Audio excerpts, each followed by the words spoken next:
Sitting down with Coach Mike Fuller here, head coach of the Grapevine Faith Lions of the Mike Fuller Show. And Coach, appreciate you taking time out of your schedule to visit with us. Excited to be here. Thank you. Well, Lions were on the road for the second week in a row last week. Lost to Southwest Christian 49-35. We knew what their MO was going to be. They're kind of a one-trick pony, but did they throw anything at you that you weren't expecting, or was it just a matter of they just had a big, strong running back that was difficult to stop? They did run a couple of formations that we really hadn't seen before, but for the most part, it was, they did a really good job up front. We didn't tackle that great, and we don't tackle great against a back like that. Both of their backs are really good, as well. And then with a team like that, you call them a one-trick pony. But my experience with those kind of teams is that when they do run a play action or bootleg or anything like that, then they're pretty effective with them, and that's what they did. Yeah, we just they outplayed us the other night, and we did some good things, but just not enough. Well, number 2 ran for 287 yards, 6 touchdowns. They did pass for 168 yards. You talked about kind of like keeping you honest with the play action. Mm-hmm. That was part of it. What was your message to the team after the game? That it's in the past. We've got to do better. I didn't feel like we all competed as well as we possibly could for the entire game, and the standard needs to be that we're gonna compete. We're gonna fight, no matter the situation. Up 30, down 30, first quarter, fourth quarter, overtime, whatever it is. And so that's kind of what I challenged them with. And coming back this week, our destiny, we still control our own destiny as far as making the playoffs. District championships not really in the cards right now after a couple of losses, but we still have the pen, and we have a chance to write our own ending to this season. And we've had a really good week. Our practice Wednesday, I think, was offensively anyway, the best one we've had so far. So I feel like the kids are going to bounce back, and we're going to give a great effort against a really good Lubbock Trinity team this week. Well, I know that you don't want to view it this way, but the reality is, your first year in as head coach, new system, new staff, new personnel. And while this isn't obviously a rebuilding year, I love what you're saying. You're instilling not only new X's and O's, but also a new culture, like you said, of competing every play, of giving your very best. Again, I'm not saying it hasn't been preached in the past, but there's a lot more to it. There's the X's and O's of this, obviously, but there's that culture piece that you're trying to instill in these guys, and that's a big, important process of building a program. Yeah, when I got home from the game, I think my wife reminded me that Rome wasn't built in a day. I just want it so. But I'm not a very patient person. I want it so badly for our kids, for this year, for right now.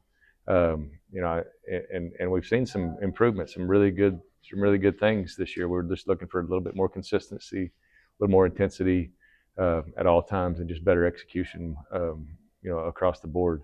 What I will say is that I've been really proud of our JV. They've won. They've gotten to play a full game every week. They've won every game but one, and had a couple of games that were kind of nail biters, mm-hmm. and kind of pulled it out at the end. And they're really starting to believe in each other, believe in themselves, believe in the team. And I feel like the varsity out there, feel like we're just about to make that turn. It's easy, I think, when things are going well and people are patting you on the back, and we had a run 4 games in a row where we really played great. Then we faced a little bit of adversity. So now I just challenge them to, hey, you can change the momentum, you can change the way it's going right now and make it in our favor. So we've got the pen. Let's write our own story the way we want it to end. Well, the district race is a tight one after only 2 games. You mentioned this playoff picture is still very much up in the air. Mm-hmm. You've got 2 undefeated teams that will have played, All Saints and Midland Christian. You got 2 1-1 teams in mm-hmm. FWC and Southwest Christian. So you mentioned about having to, being able to control your own destiny. And I know you're big on, hey, control the things you can control. Let's go 1-0 this week. But do you feel like that you guys really have to win out at this point to get a playoff spot? All I feel like is like this is a playoff game. Yeah, that's all I'm going to really focus on. We haven't talked anything about the future or anything after this week. This is pretty much a playoff game. If we're going to make it, we're going to need to win this one, and then we'll readjust and do whatever we need to do the next week. Well, thanks for keeping me honest and keeping me. Hey, you're going to stick to that. We got to go 1-0 this week. I love it. I love it. Well, again, the kickoff moved up tonight to 5 o'clock. Due to some inclement weather that's coming in. It really won't affect y'all's prep. And the game day, that really doesn't affect anything. It's just an earlier start time. But you guys are still going to stick to your program, I'm assuming. Yeah, we'll just get out of school just a little bit earlier. We'll do the same routine. There's a lot of teams that are moving their game to Thursday. Lubbock, just coming from Lubbock, they just didn't feel like they could do that. But it looks like the radar, and of course it can change. I've seen games moved and nothing happened. Right. I've seen games, you stand pat and you don't get to play. You have to come back the next day. But we feel like it looks like the really bad thunderstorms are coming in at 8 o'clock and after that. So if we can start at 5, we might play in rain. It might be windy. Who knows? But hopefully we can get that game in and not have to have Lubbock stay an extra night or anything like that. Right. But that's just part of coaching in today's world with advanced forecasts. Sometimes you have to adjust. I was telling a story the other day. One time when I was at Decatur, we were playing a game in Wichita Falls.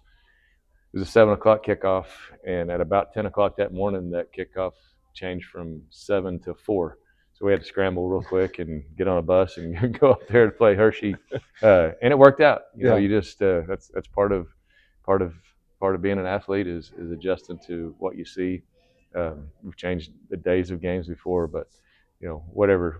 I tell the kids we'll play on a parking lot, we'll play on our field, their field, we'll play at noon. Whatever time they tell us to kick off, we'll kick off and we'll be ready. Well, flexibility is the name of the game, obviously.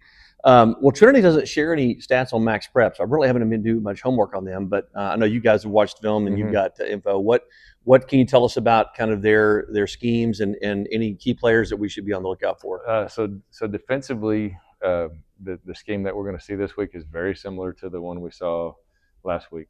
They're very similar to Southwest Christian. They run a 3-3, 3 safety defense. Their linebacker, number 9, I think, is one of their most dominant players. They have one of the middle safety that plays right behind the linebackers. Number 7 is a real physical, kind of a headhunter kind of kid. And they play really hard. They do flip some people, boundary and field, corner and safety that work together. Offensively, I feel like they're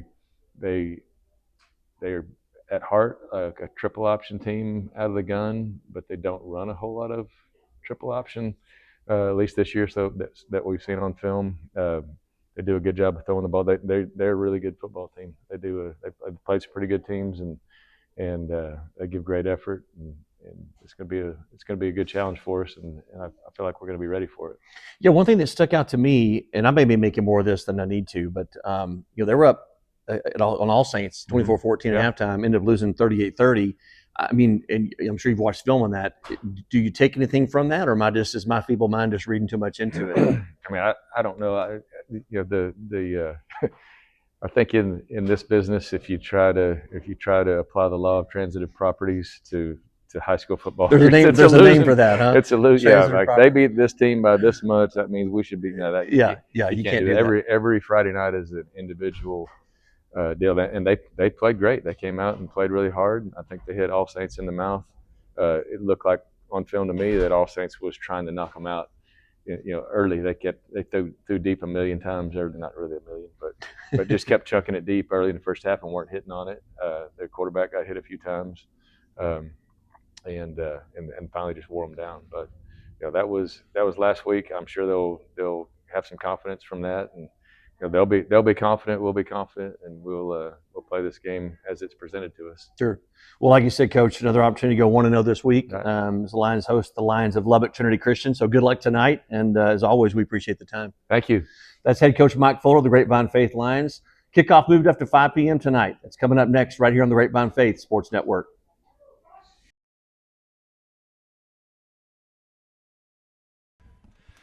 Welcome to Grapevine Ford Field here on the campus of Grapevine Faith Christian School. Steve Anthony alongside Jack Wharton.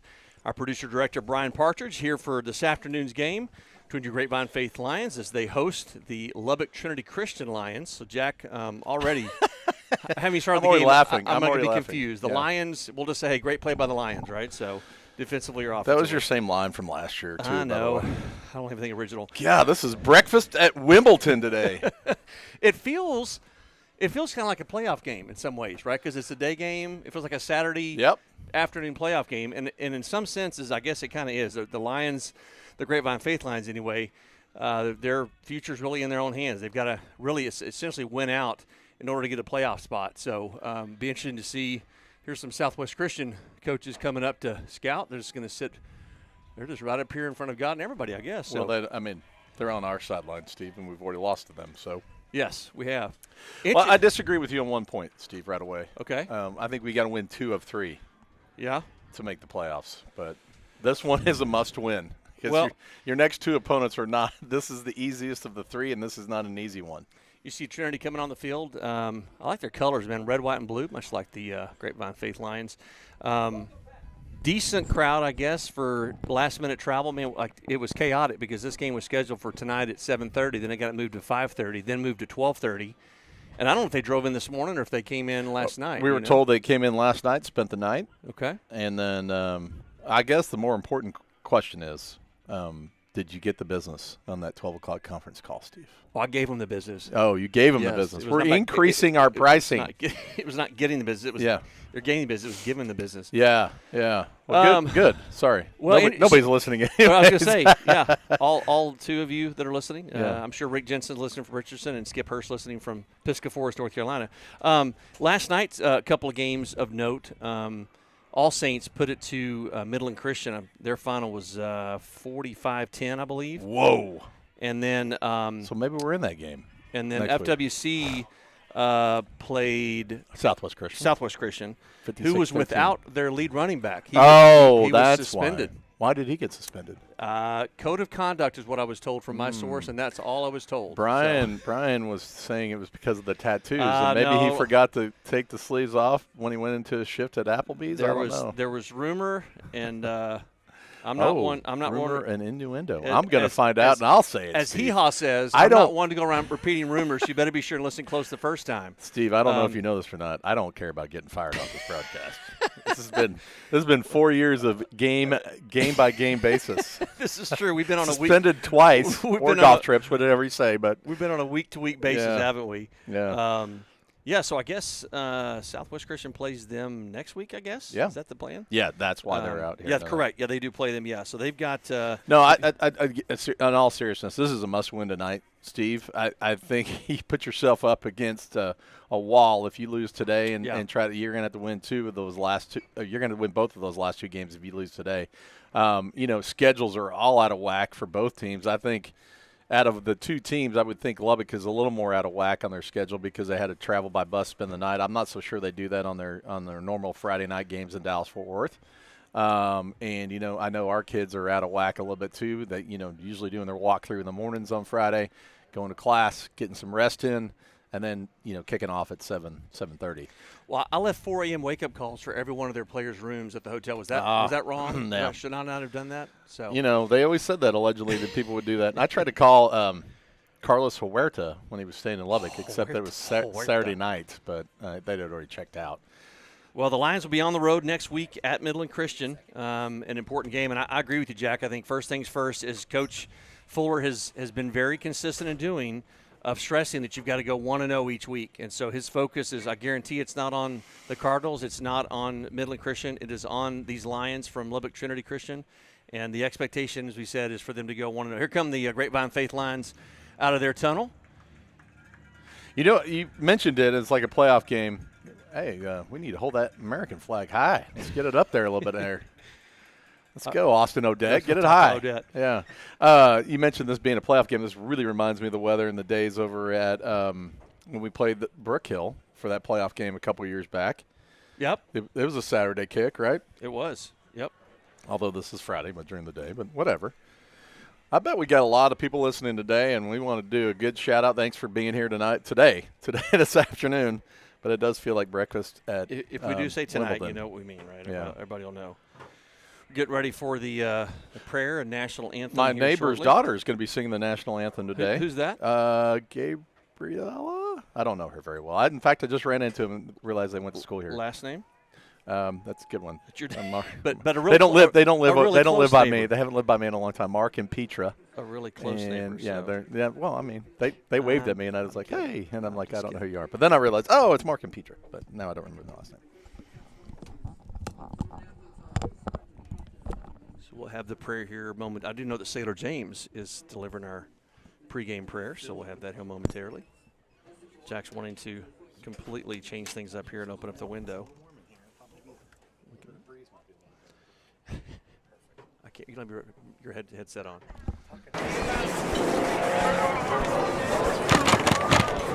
Representing Faith at the coin toss. For the coin toss. So the line's still without their standout wide receiver and running back and defensive back, just all-around utility player Noah Smith. Kick returner. Yep. Captains for Lubbock Trinity Christian, Beck Wilson, number 50. Who's not on the roster, some guy. We've got an incomplete roster. Thank you, Max Preps. We do the best we can here. But I can tell you it's for the Lions, Corbin Irwin, Noah Smith, Austin Odette, Jensen Anthony, and Austin Cosby. So coin toss out there. I'll give you we do have the officials' names today as well. Just give you that here shortly. Former students from Lubbock Christian, just so you know. What's that? They're all former students from Lubbock. We have that documented, right? No. I saw one of the guys putting on their shirts, and underneath it said Lubbock Christian football on it. So, all right. So the Lions have they will receive the first half kickoff. Oh, sorry. Yeah, the Lions. Correct. Lubbock Trinity. I guess the Grapevine Faith Lions won the toss, so they're deferred, and Trinity Christian is going to take the opening kickoff. And the Grapevine Faith Lions will defend the south end zone. Take a moment now for our prayer and national anthem, and then we'll be underway. You're watching Grapevine Faith football on Grapevine Faith Sports Network. Thank you so much for this day and for allowing us to be able to play this game today. I pray safety over everyone on the field, and that we can finish this game despite the weather. Thank you for getting Pastor Beer and Dr. Blessy safely here from India, and I pray for continued safety over them as they spread your name and for their flight back next week. And I pray that you bless the efforts of the third grade classes as they kick off Missions Week next week. Amen.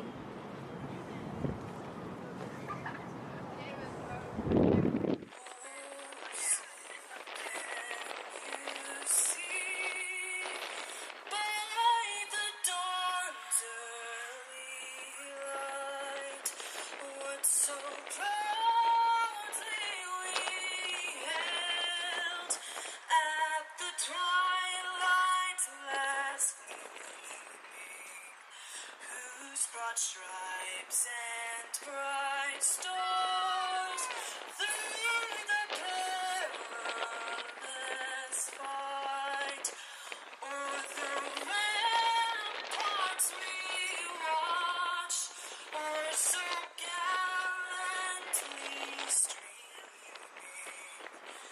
and the rocket's red glare.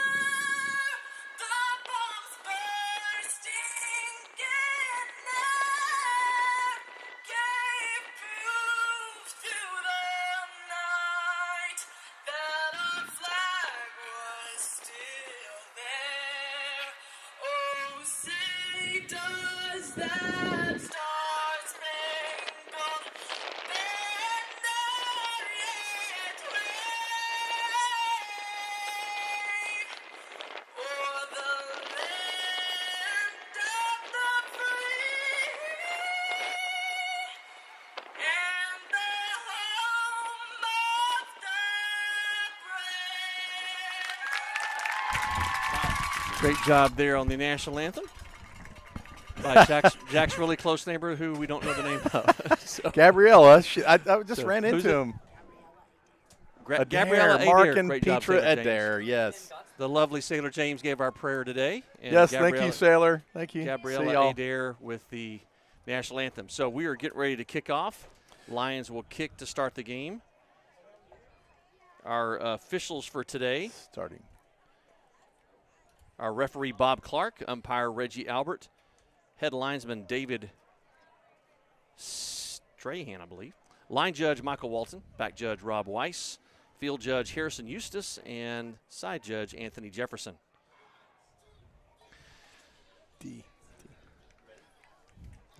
Yeah. So school got out early today.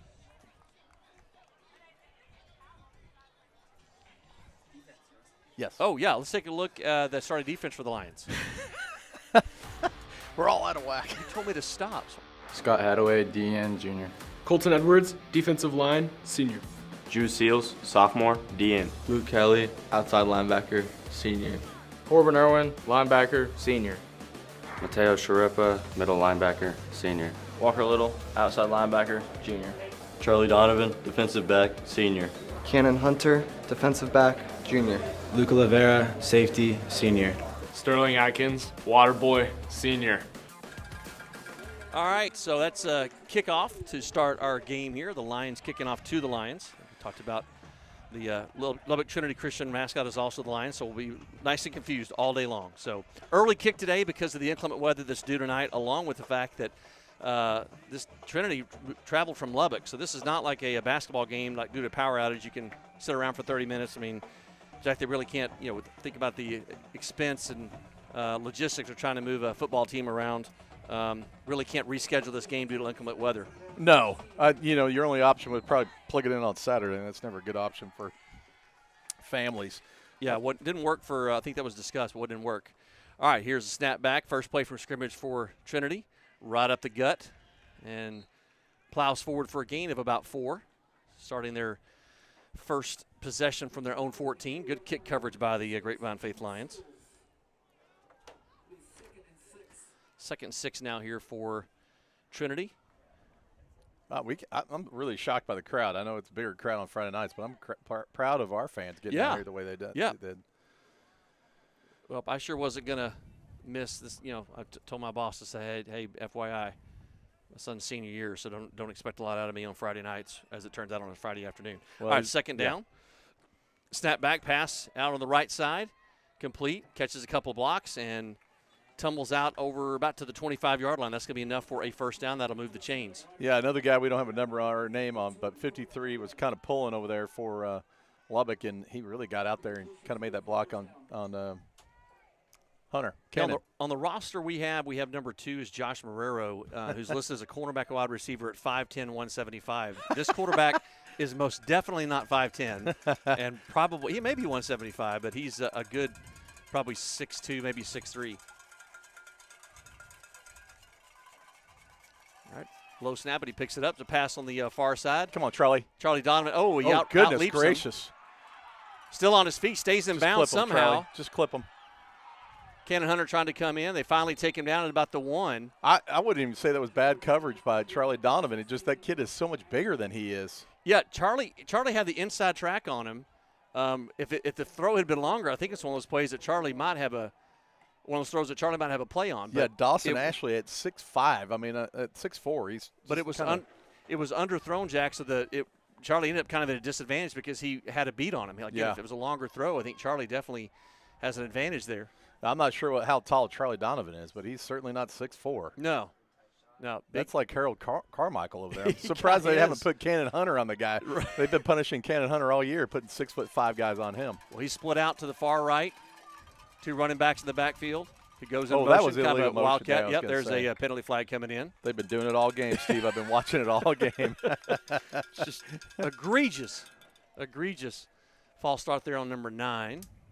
Got the little inside track on our officials. We'll see if they behave today. We're getting the inside track. I don't know if they were dabbing up the Trinity Christian coach ahead of time. We've had that happen before this year. Well, I think Coach Fuller's been sending out gift baskets to every ref in the taps in Fort Worth. So hopefully it'll pay dividends next year. Hey, guys, just want to let you know who I am. Right. Here's a bottle of milk and some other stuff. Moves the ball back to about the 7-yard line. You can't have 2 guys. About 3 guys in motion. So they're kind of offset. There's kind of a wildcat, number 13 on the keeper. And that's a hold on 31. Into the end zone. 31 holding. Yep. Good tackle there by 31 on offense. No call on that. Yeah, that Ryder. I don't know how that wasn't called. I'm sure Coach Fuller might mention, hey, there's 3 guys in motion at the same time.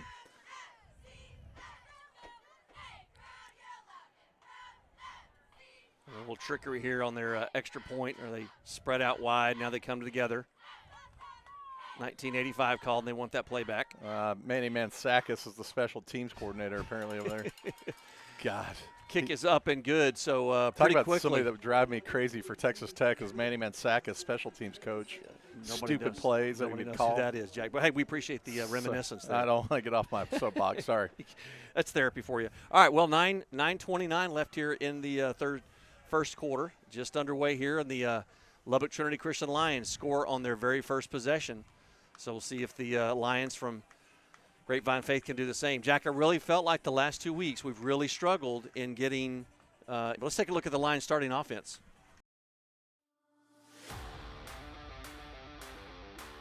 Austin Cosby, quarterback, senior. Mateo Sharepa, running back, senior. Luke Davis, wide receiver, senior. Jacob Montez, wide receiver, senior. Charlie Bunch, wide receiver, junior. Jace Walker, receiver, junior. Slade Corley, left tackle, junior. Bear Couch, left guard, junior. Jensen Anthony, center, senior. Scott Hadaway, right guard, junior. Austin Odette, right tackle, senior. Sterling Atkins, water boy, senior. Okay, we are now live, all right. Steve. Back to you, Hey, Steve. back to us. Here we go. Okay. All right, so just underway, as we mentioned here on this early kick this afternoon, again due to inclement weather that's due tonight, along with Lubbock's travel back to Lubbock. Uh-oh. Yep, and they have done their homework. They are No, not. get down on it, boys. Okay, sorry. And the Grapevine Faith recovers it. Holy cow. They have done their homework, and they are not going to kick that ball to Jacob Montez. Well, apparently they're going to start kicking it to Cannon Hunter. He's going to kick it around like it's a soccer ball. Come Man. on, Cannon, get on that ball. Went right off his knee or his shin. Wow, that could have been disastrous for Grapevine Faith. Yeah, at least he recovered it, though. Good job, Cannon. So we were just saying earlier, right before the lineups you saw there, just the Grapevine Faith really needs to get in sync. They need to sustain some drives. We talk about it every week. We need to sustain drives, and we need to keep their defense off the field and just get in a rhythm offensively. By the way, I love this shirt or jersey, pant, hat combo. You like that? You like that? I like the white pant, though, better. I think the white pant would look better. Hand off to Mateo Sharepa. Pitch Yes. it to Jacob Montez coming around this near end. Looking to pick up some blockers, and he does. He's got a hole. He's at the 40, the 30. No flags down. Touchdown, Jacob Montez. Wow. And by the way, the block that freed him, Austin Cosby. Wow. How's that for answering the bell? Yeah. What a great run there. And again, Austin Cosby with the block on the side there, kind of freed him up, got him through that little hole, and just took off after that. Well, that is that explosive offense that we got spoiled with those first few games of the season. And there it is again, Jacob Montez. They're not going to kick it to him, Jack, but they're going to find a way to get it to him in space and let Jacob do the rest. And holy cow, is he explosive. Excited about next week's game at Midland Christian, if for no other reason than for Stories of Faith. I had a chance to sit down with Austin Odette, Jacob Montez, Luca Lavera, and Mateo Sharepa for Stories of Faith. We'll get into that here in just a second. Extra point by Thomas Hudnall is good, and we are tied. So that took all of 15 seconds. That includes the kickoff. There was 9:29 when the again though, I don't even think our defense was that bad in that first drive, and I think that was kind of a little bit lucky on that kind of long pass. And I don't know what was going on that last play, but I saw a hold and three guys moving in motion. But I'm looking forward for a good defensive game from our squad today. Interesting, Jack. The officials are just saying that was.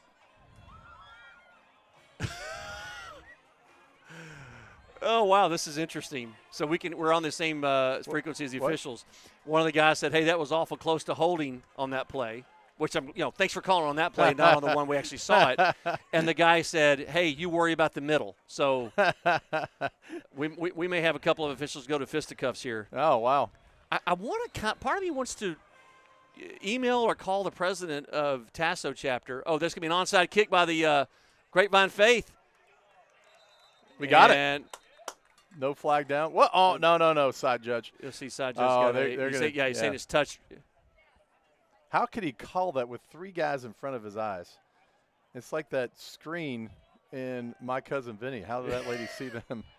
Yeah, it was touched. They're saying at the 49. So, yeah, that's gonna be Trinity's ball.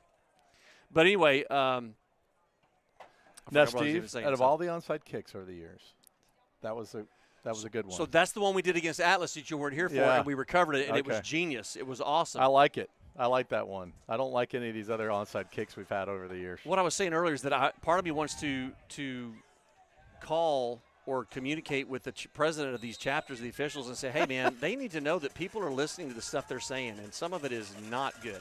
All right, 1st and 10 for Trinity at the 49. Handoff up the middle. Big stop there by the defensive front. Well, and by the way, I think Coach Fuller kind of saw the same thing I did. He saw that our defense is playing pretty good for those 3 plays before the big pass play. I think he trusts his defense and says, let's just go for the onside kick and see what we get out of it. Yeah, hey, that instills a lot of confidence in your defense, letting you know how I trust you. And I agree with you, Jack, that other than the one big pass play, I mean, they did score from yards out, but again, they're right there. I thought Charlie was on the play, and I really thought he was going to come up with that, like at least knock it down. But, I mean, the guy's 6'4", so it is a little more difficult. Yeah. I hated when Harold Carmichael lined up against the Cowboys. He was just so good. Well, the receiver on this near side I was going to say, he looks offside. He's at least a foot over, and they didn't call a thing. That was unbelievable. Fumble. Okay, good. Great tackle there. 51. Scott Hadaway. Scott Hadaway back. All right. The way Scott had that arm on that ball, I thought he was going to pull that thing out. Scott was out a couple weeks ago to an injury, and he's back. So he may have been back last week too. But boy, making a yell presence down there already. to let him know that 4's offsides every time. I mean, the receiver on this near side was not only his helmet but his torso was over the neutral zone. Anyway, it is what it is. We could do this all week long, every right? week, all day long, every week. We need to see a therapist at some point after all this. All right, long 3rd and 9 here for Trinity Christian at the 49. Probably 4-down territory, pass to the far side. Best ball's incomplete. Great defense Great by coverage Charlie. there by Charlie. Yeah, Bunch. they're going to try to pull that again, Steve. Yep. Wasn't the long high pass that we saw that was underthrown a little bit that the receiver came back for, but yeah, they were sniffing that side again, and expected 4-down territory. Great play by the defense there. Yeah, I mean, I really thought Charlie had good defense the first time on that first drive. So he played pretty good on that defensive play there. Well, you said it, Jack. That's Fuller having a lot of confidence in his defense, and they stepped up there, which was huge. Jacob Montez back deep. Lubbock Trinity Christian is moving around like they're under center. No, it's not. Okay, wow, that was really a whole lot of activity for a whole lot of nothing. How much of practice does he have to waste on that? Montez grabs it, picks it up the middle.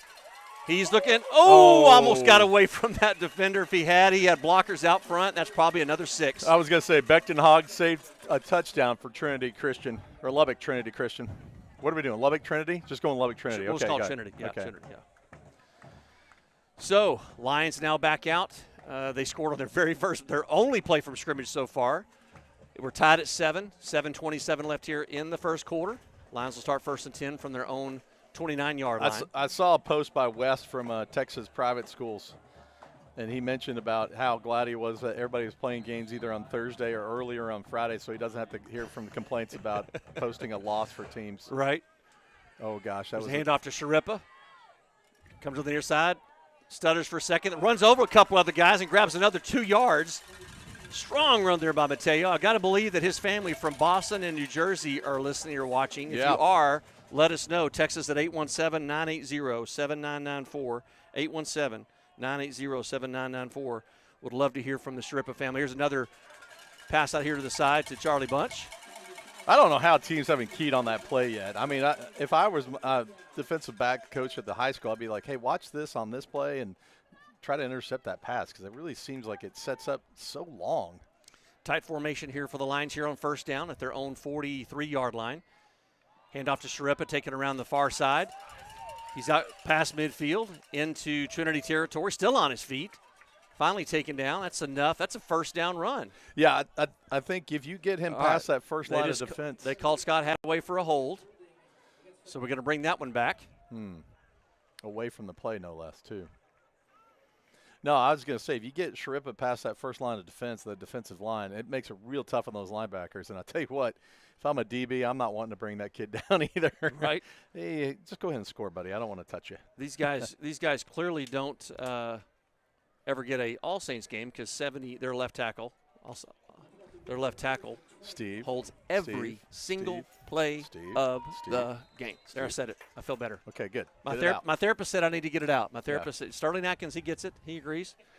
All right, long for first and 20 here for the Lions at their own 34-yard line. Another handoff to Sharippa. Started up the middle and sneaks outside the hash mark, gets out over the 35-yard line, so a gain of about 4 on the play. Yeah, we'll call it a gain of 3. Hard run to get 4 yards on that one, Steve. You know, we didn't even have time to talk about Lubbock, our Trinity Christian, before we started tonight. Well, they've definitely got their eye. Yeah, Mateo Sharippa's family's watching for Boston. Pass to the near side, caught by Charlie Bunch. Out over the 40, and finally knocked down. Lubbock, comes in here 0-2 in district, with coming off an 8-point loss to All Saints, which we can't say we did, but they did get blown out by Fort Worth Christian. So, yeah, I asked Coach Fuller about that in the pregame. About he called it the law of. I'll think of it in a second, but eights. Law of eights? No, it was not the law of eights. Offsides. Yep, should be offsides. That's going to be offsides against a free play. Pass here to the near side for Charlie Bunch. Should be pass interference. Yep. It's funny how when they have an offside penalty, they won't call an egregious pass interference call. Boy, I'm so glad I'm not in the stands. I'd be yelling at these refs every game. I kind of yell at them on the broadcast, but so that'll be a free play. They'll take the 5-yard penalty, which will make it a little more manageable here on third down. So ball spotted at the 46-yard line. They need to get to the 47-yard line of Lubbock Trinity. So about 3rd and 7 here. Montez in the backfield next to Cosby. Pass across the middle. Tipped up. In and out of the hands of Charlie Bunch, and he wants that one back. Well, Charlie Bunch had fallen down and tried to get back up to make that catch. He was just out of sorts, I think. So 4th down here. I think Mike Fuller is not afraid for going for it, Jack. I got to be honest with you. I looked down at the drum line. I thought, I didn't know Mr. Boyce had a kid in the band. And then I realized they all have Boyce on the back of their shirts. So Lions going for it here on 4th down. 2 receivers split to each side with Mateo Sharippa in the backfield behind Cosby. They're at least lined up to go for it. 15 seconds left on the play clock. Steve. Oh, no, it's going to be a little quick kick there by Mateo.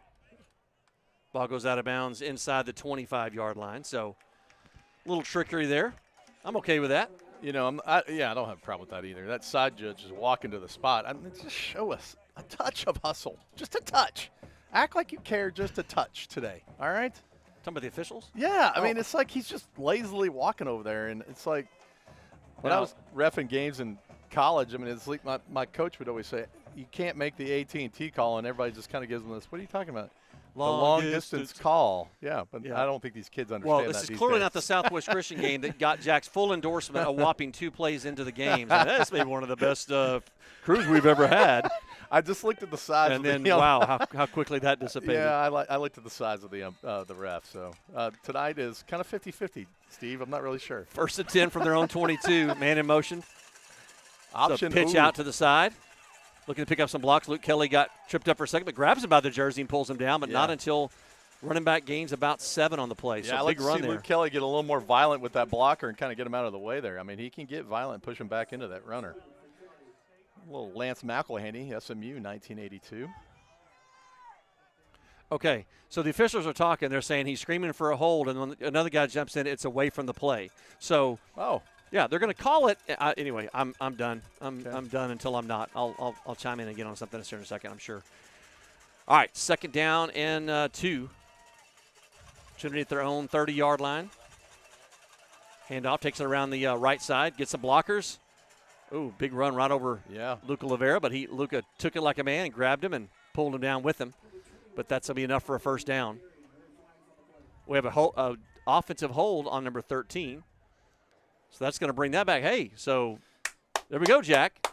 Best crew in high school football. Great call.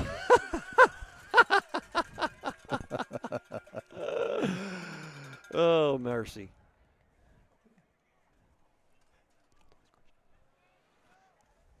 All right, Jack, I'm going to close this because our AC's working again. And the fact that Southwest Christian coaches are right in front of us. So. Well, at least you let me yell at the guys before I did anything. Hey, here's a thought. Do we bring in the Southwest Christian coach at halftime and talk to him about the Trey Mosley situation? Oh, were we talking about that with the window open? I don't know. That was before. That was before. Okay. All right. A lot of people are wondering what the heck we're talking about. How's Trey Mosley doing, Coach? Woof, wow. Window's still cracked a bit. The officials are talking something over here, trying to get this correct. 4:03 left here in the first quarter. We're tied at 7. Both teams scored on their very first possession of the game. Lions scored on their first play from scrimmage on a end around.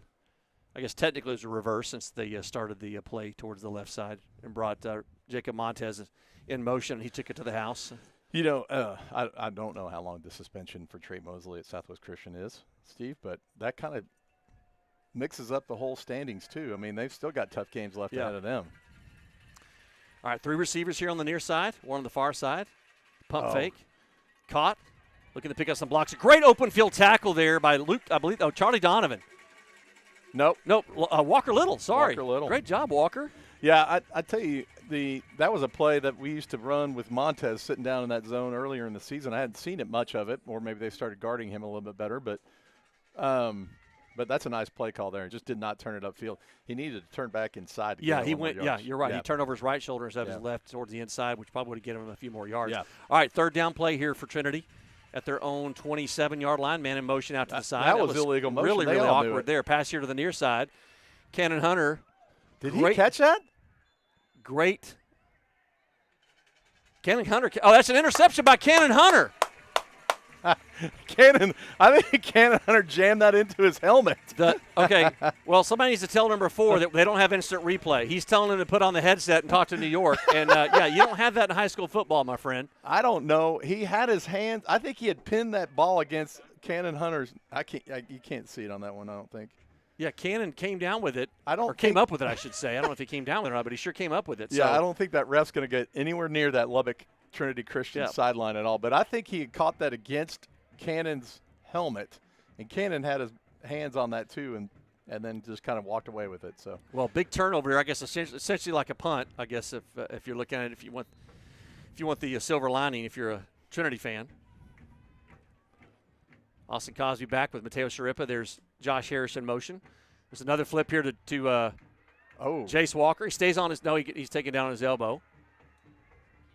Nice play there by number 52 in the backfield. That was a pretty good play back there. Yeah, that was the same play they ran to Jacob Montez to start the game, and it did not pan out as it did on the first play. I bet he's setting something up for later on in the game. Could be, yeah. Yep.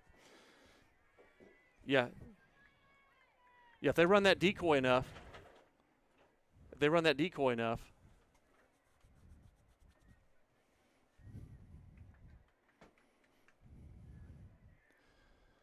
Not much. Jack, have you ever heard the term ball hazing?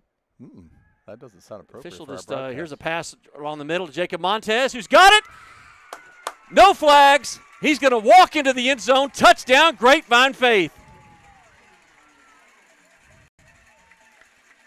Jack, another play. We saw this in preseason. Throw the ball up and let Jacob run underneath it. It was a little bit to his right, and the ball was back to his left. He was aiming towards the middle of the field. Yeah. His route had him go right down the middle of the field. He cut back to his left a little bit towards the hash mark, and almost a Willie Mays catch over his shoulder. Yeah. And he hauled it in. Yeah, and I think Austin just needs to let that thing rip and let Montez run underneath it, throw it up high in the air. Well, we talked about them not having this Thomas Hudnall on for the extra point. Snap and kick are good. We talked about not having the talents of Noah Smith. Didn't have him last week, and he's out again this week. Hopefully he's back next week against Midland.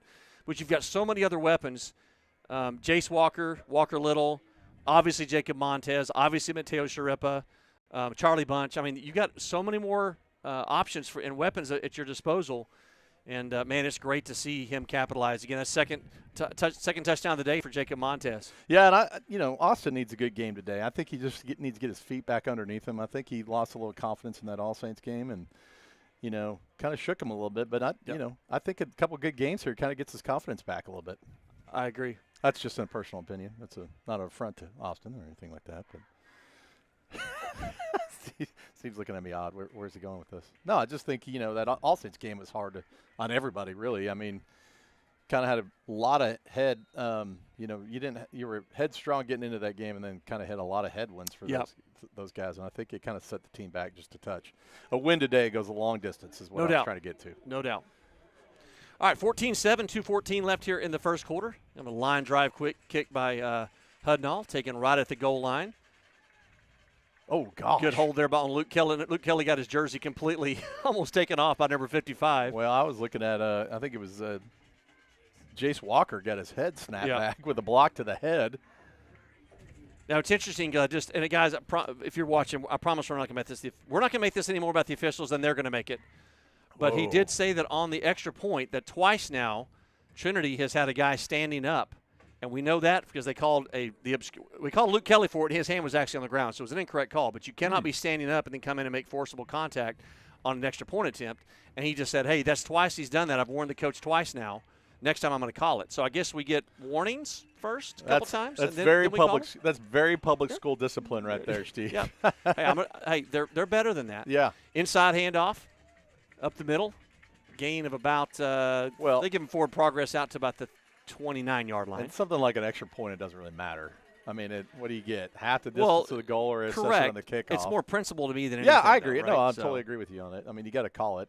I mean, these are high schoolers. It's not like it's peewee basketball where you don't call traveling every time somebody picks it up. That's true. Yeah, you would never get never get the ball across midcourt, would you? No. It's pink out here in honor of Breast Cancer Awareness Month, and the cheerleaders decked out in their pink uniforms. We'll should see them at halftime along with the Lionettes. We do have Stories of Faith this week. Miss Michelle Taylor, our Director of College and Academic Advising, had a chance to sit down with her. Yeah, I was happy to see her because she got me into college. There's that pass on the far side. Oh, that's that kid again. Yeah, Luka got turned around. Luka didn't see the ball and never saw the ball, and he just turned back for it. So that's that. Yeah, you're right.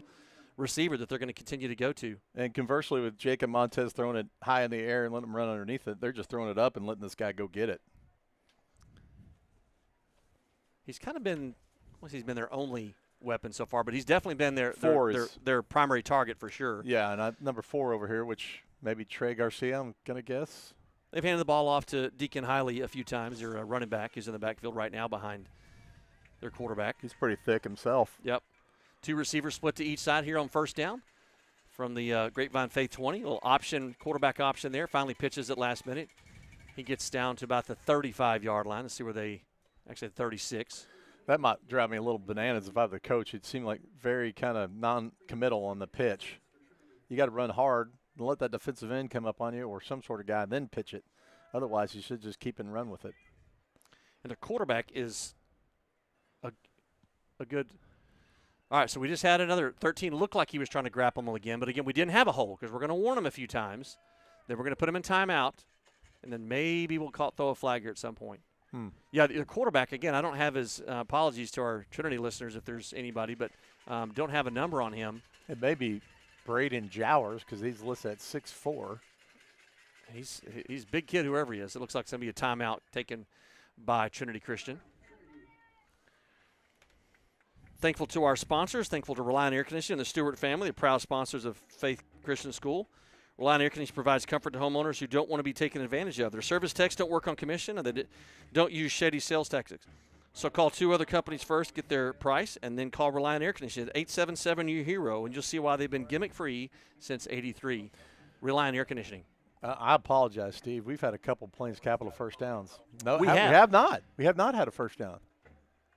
Well, I think we did technically because of that hold or that offside, did we not? No. We haven't had a Plains Capital that's right, because you're right, because on the third down we ended up we scored on the first play. Yep, on the fourth down we did that little quick kick. Yep. Okay, you're right. We have not had a Plains Capital first down, but thank you, Plains Capital, for sponsoring our first down. I always forget about the that we haven't had yet. Yeah, sorry about that.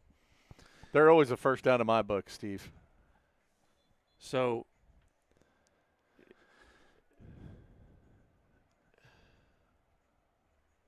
all right. I think some of these kids on that offensive line for Trinity has been eating at Allsup's a lot out there in Lubbock. There's some pretty big kids out there. Well, the officials now have said they're scouting Scott Hadaway. They've got their eye on him. There's a hold right there. There comes a penalty flag down. Yep. Goodness Good gracious. There. Number 4 on the hold for Trinity. That's going to back them up 10 yards, negate that little sorry, Steve, second down run. A little animated. When the guy can't turn, I think that's a pretty good indication that we're being held.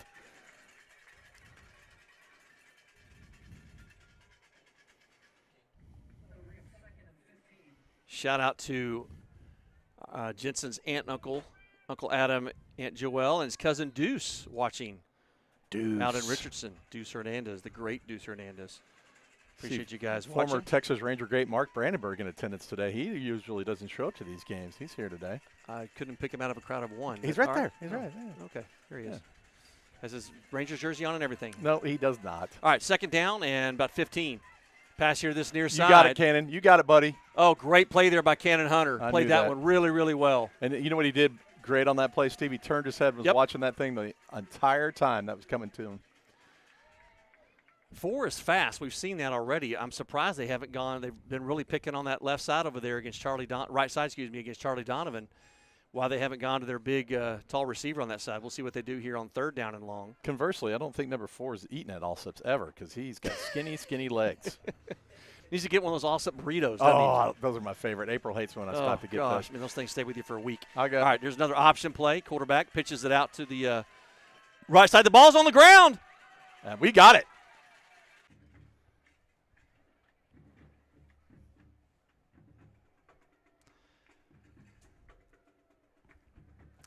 All right, here comes the Lions offense, the Grapevine Faith Lions offense back on the field. It's kind of those things like, anyway, we'll talk about that later at halftime. Childish, anyway. You mean? Well, you're going to sit there, right? Nobody held a gun to your head and said you got to sit there. Yeah. Jacob Montez in the backfield behind Cody Bowman. Montez stiff arms a guy, gets out over the 15-yard line. I don't see.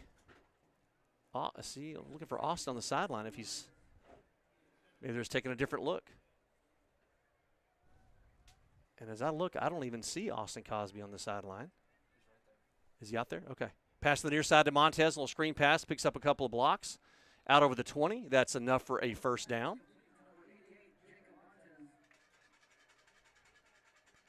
First down for the Grapevine Faith Lions. They continue to move the ball. Jack, we talked about this, having sustained drives, keeping their defense off the field, getting in rhythm. Obviously putting points on the board is the name of the game, but want to see them continue to move the football. Yeah. We've talked about a lot of things today, Steve. Bowman in the backfield. There's a handoff to Mateo Sharippa. Drives forward. Gets out to the 25-yard line. Gain of a couple on the play. Oh, we got a Plains Capital first down there, Hey, Steve. that was a Plains Capital first down. That moves the chains. 1st and 10. Bowman pass here. Oh, that's deflected. A little wide receiver screen pass intended for Jacob Montez here on the near side.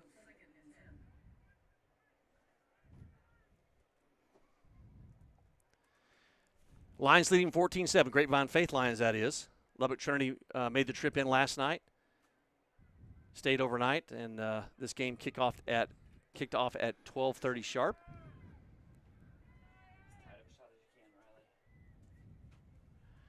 Yeah, Austin Cosby is on the sideline. He's got his helmet off. I'm not sure if there's just, again, they're just giving a different look with Cody Bowman or if Austin tweaked something. Bowman back to pass. Flushed out of the pocket, runs to his right. He's going to throw that away. Intended for Charlie Bunch. Actually, yeah, Charlie, it skipped in. Charlie did scoop it off the ground, but it was on the ground first. Kind of a veteran move there by Bowman, just getting out of the pocket. Just a little more air underneath that pass over there. Might have made some yardage.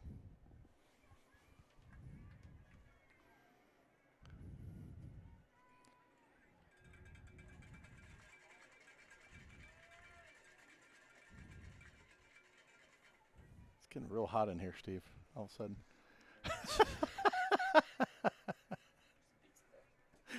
Thank you. Well, the officials are doing a lot of talking and a lot of warning. Hey, didn't you see him do that? Nobody's throwing a flag on anything. Pass across the middle. Jacob Montez caught at the 45, breaks the tackle. It's a foot race now. He's at the 30. My goodness, that kid's the 20. fast. He stays on his feet. In the end zone. Touchdown, Grapevine Faith. What's that guy reaching for? He called for a flag. What's he calling for? There's a flag on the play.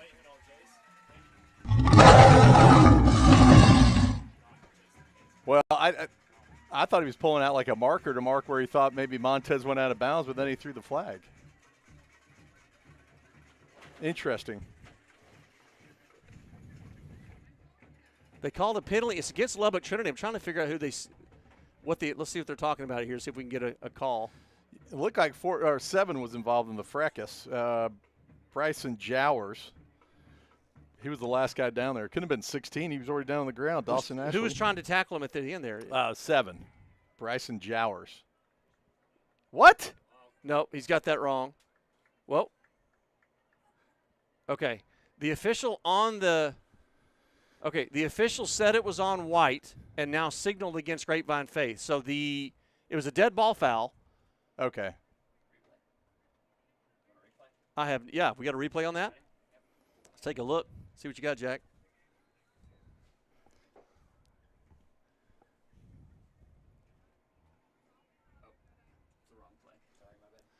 Yeah, we don't know. It's weird because on the radio, the officials said it was on White 7. And then when he gave the indication, he motioned against Grapevine Faith. So, not really sure. Yep, so it is against the Lions. The Grapevine Faith Lions are going to kick off from their own 25. But they lead 21-7 here, 10:43 left here in the first half, just underway in the second quarter. Good start to the game, Steve. This could be our last broadcast, Steve. Is that?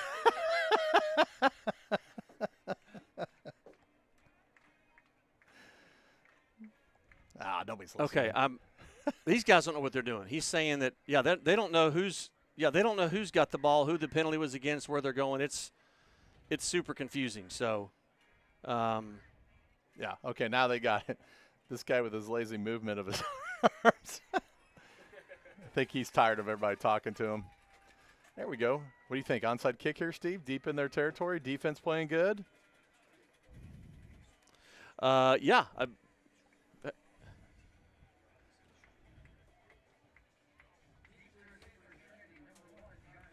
Unsportsmanlike conduct, I guess. Yeah.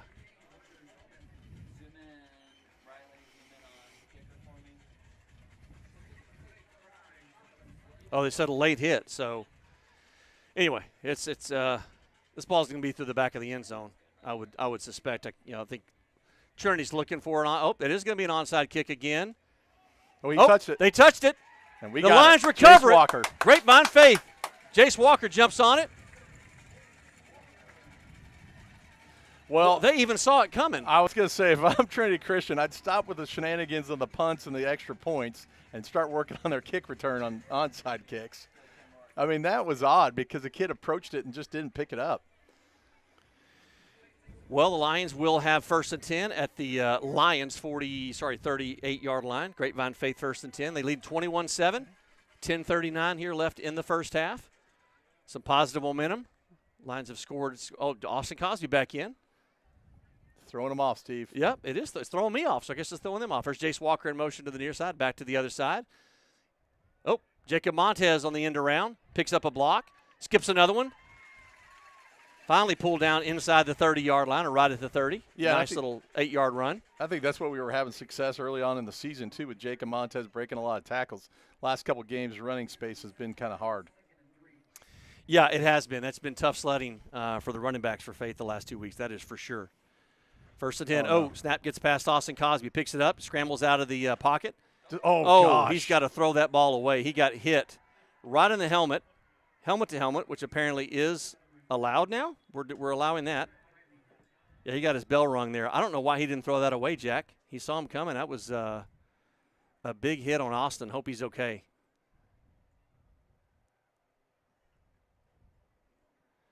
Yeah. Really, really surprised why there's no flag there. Unless he just said he hit him up high, but it wasn't a helmet to helmet.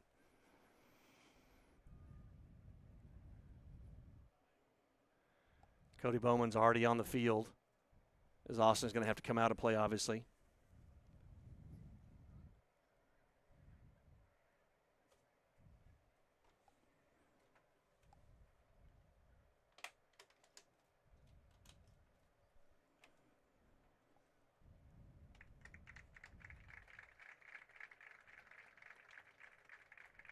So they're talking about, the official said he would be good with a penalty.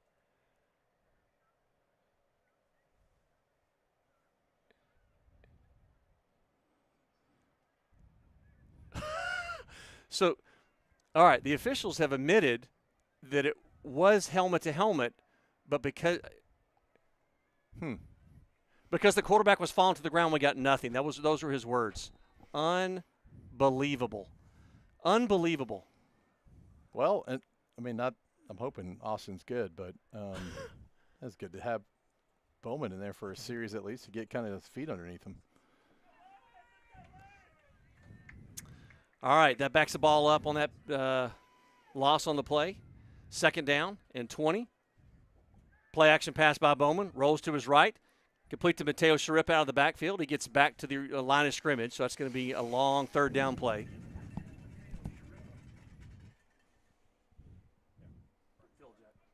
Oh, sorry, Steve. Bowman jogging towards the sideline, maybe not confused about the play call. Nope, we're going to go Wildcat, I believe, on this. Bringing in some heavy weight on the line, running game. Clark Limmerman into to punt. Oh, it's 4th down. They haven't turned it over there. No, they've got a 1st down on the scoreboard. 3rd down over there. Yeah. I don't know what's going on. They're there we go. Yeah. Okay, 4th down. That's why Clark's coming in. Okay, my apologies. It was. Yeah, the down marker was incorrect.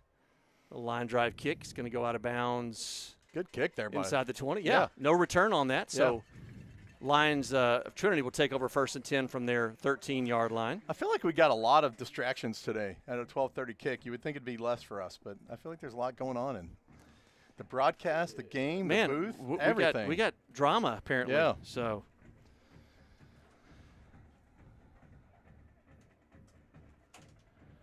Lions lead 21-7, 9:28 left here in the first half.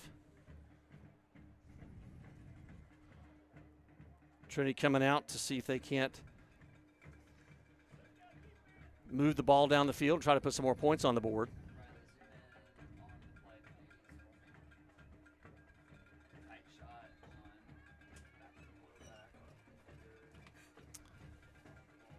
Two receivers. There's one in motion here to the near side. Play action pass. Quarterback rolls out to his right. Pass complete. It's going to be a penalty. It's going to be a penalty on Jude. Jude Seals. They're going to call that a roughing. Now, so. There's another flag down in the secondary here, Steve, at the 18-yard line. That's the one I thought you were talking about. No, there's one in the backfield back there. They've got roughing the passer back there. Illegal man downfield. Ineligible man downfield. That penalty's declined. You can't decline it. You can't. No. This is offsetting penalties. Okay, he just signaled intentional grounding. Yeah, that's intentional grounding, not roughing the passer. So I've never been more confused. Yeah, I think they called it the wrong direction. It's going to be offsetting penalties. They'll just replay the down. Illegal man downfield and then roughing the passer, which always, I think if you've netted out 10 yards, give him the 10 yards. I don't know why this guy has the ball like he's going to walk off a penalty. It's not a penalty. It's not a dead ball play. Replay the down. Let's go. Well, just put the ball down. Don't drop it like the other guy. Yeah, the umpires. Yeah, the umpire's trying to move the ball. He was unclear on what the calls were, so trying to get on the same page. Well, the umpires or the officials are all over each other on this radio. I'm going to turn this thing off. I'm totally distracted by this now. All right. So they're going to replay the down. 1st and 10. Trinity at their own 13-yard line. Call it the 14.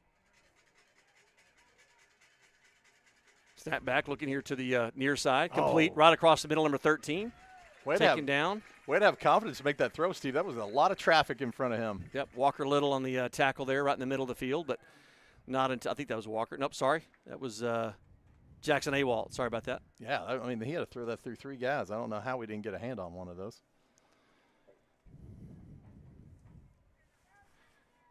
So 1st down for Trinity. Again, Grapevine Faith leading 21-7, 8:35 with the clock running here in the second quarter.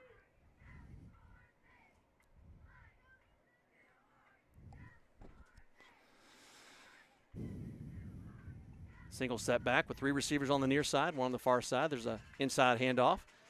Drives forward, still on his feet. Gets out over the 30. Gain of about 4 on that play.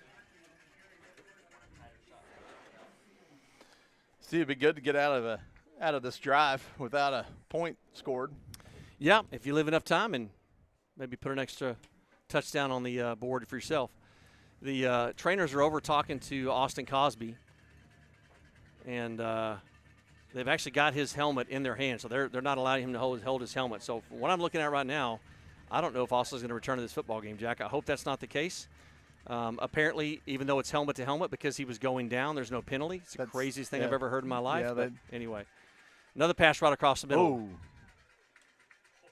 Falls incomplete, intended for number 13 again. Yeah, Jackson Awald did the right thing. He could have blown that kid up pretty good. Yep. But probably would have gotten a penalty. He just kind of stopped and bent over so he didn't hit him. I said it was intended for 13. That actually was intended for Braden Jowers, number 1. Well, they've given Austin his helmet back, but it does not look like he's coming back. That's my opinion. Yeah, we have a team physician that's on the sideline. And they're gonna take very, very conservative measures with Austin. All right, 3rd down and 6. And an option play. Keeper by the quarterback, but he's lit up. Ball's out. on the ground. Picked up. They're running it.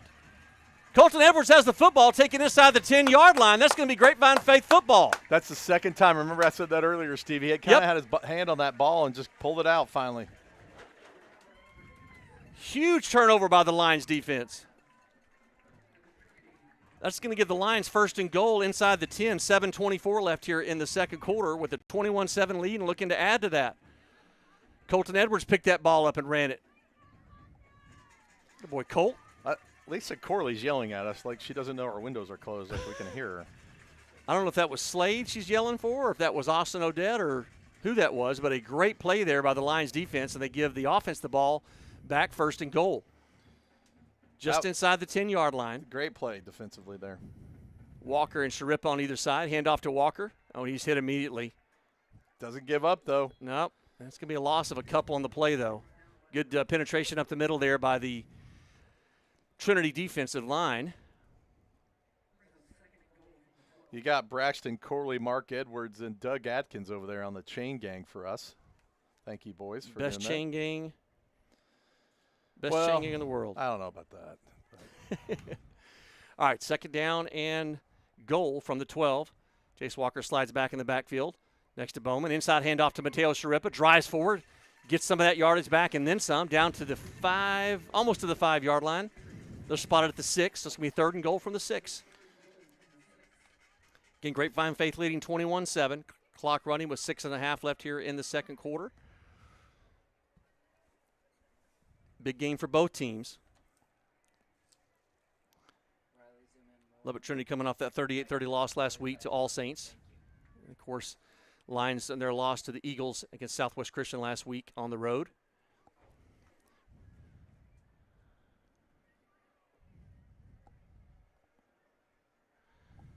If you were just now watching, you see Cody Bowman here at halftime.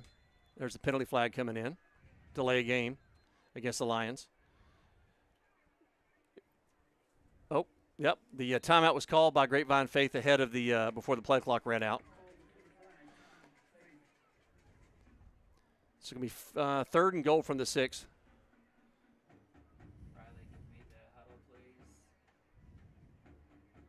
So the officials are saying that Jensen, the center, is addressing the ball and then standing up. God, that kid's been doing that all year. I know, right? He's worst center in all of the world. Egregious, I say. They called. I was watching the NFL game the other day. They called that on the deep snapper for the Vikings, I think, last week as well. They give the deep snappers a little more leeway rather than the snap to snap centers. Well, if you're just now joining us, I mentioned earlier that Cody Bowman's in the game at quarterback. Austin Cosby got hit helmet to helmet. It was admitted by the officials helmet to helmet, but because he was going down, there was no penalty. So, yeah, that's a new one to me. Kid's getting hurt. But Cody's shown he's more than capable of stepping into that backup quarterback position, and he's done an outstanding job here already in this game. Mateo Sharip in the backfield with him, 3 receivers to the far side. Jacob Montez here on the near side. Referee timeout. I don't know Coach Fuller's talking to the linesman on this side. See what they're talking about. I'm not sure if it's about the spot or – they're talking about the snap again. Steve, I could see him bend over and talk about how he's doing it. I'm just glad we're 7 games into the season. We're just now finally getting coached on how to snap a ball. Yeah. This has never been called before, right? Yeah. Jace Walker in motion. He slides next to Bowman. Pass by Bowman across the middle. Complete to Josh Harris. Touchdown, Lions. Luke Davis. Luke Davis. I do that every time. Luke, I'm so sorry. Luke Davis with a nice catch there. Sorry, Luke. From Bowman, I'll tell you what. Having the confidence in your backup quarterback to make those kinds of throws, Steve, I mean, that's pretty good for Coach Fuller. I was going to say, Cody Bowman has a lot of confidence standing in that pocket. He didn't flinch, waited for that play to develop, waited for Luke to get open, and beautiful 6-yard touchdown pass from Cody Bowman to Luke Davis. Thomas Hudnall in to add to the Lions lead. And that kick is up and good, so Lions now take that lead 28-7. 6 minutes left here in the first half. You got to believe Coach Fuller likes what he sees in this first half already, Jack. Yeah, I mean, we talked about it defensively, that we thought that he had confidence in him, and he's shown it. And the defense has proved it, actually, with an interception, a fumble recovery, a couple forced fourth downs. So good for them. Great defensive showing so far today. Yep, Lions have given up a couple of long passes. And in case Mrs. Edwards is listening, great fumble recovery and run by Colton Edwards. Yeah, when they watch that back. Yeah. There you go. Got Tanya. some comments to me. But other than just 1 or 2 long pass plays, the defense has stood up and held them, forced them to punt a few times. Big turnover on that fumble. Well, you mentioned this earlier, Jack. In the first quarter, we almost had another fumble caused by it was either Scott Hadaway or Jude Seals or Austin Odette, but they finally got one there early in the second quarter, and they turned that into points. So the Lions extend that lead. And don't forget the onside kick we had as well recovered. There you go. That's true. And it looks like the sideline, the chain gang is giving that side judge a little bit of the business and saying, hey, what's going on over here?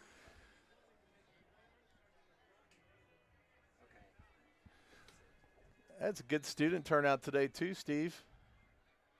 Section is filled right up against the ropes. Yeah, I like seeing that. Good crowd here. Actually, a good crowd on the Lubbock Trinity Christian side for traveling from Lubbock. That's impressive. Thomas Hudnall with the kick. It's going to be taken right at the 10-yard line on the far side. He stays on that sideline, runs over one player, lowers his helmet. Great effort by Luke Little jumping over that kid. He's not on our roster. He's 23 in our hearts. How about Luke Little, man? Yeah. Hey, that is a great segue for me to promote Godspell. This weekend, Grapevine Faith Creative Arts Division is presenting Godspell tomorrow night, Sunday, and Monday. Yeah, I've got a small role in that as well if you guys want to come out and see me. Jack does not, but he will be serving popcorn.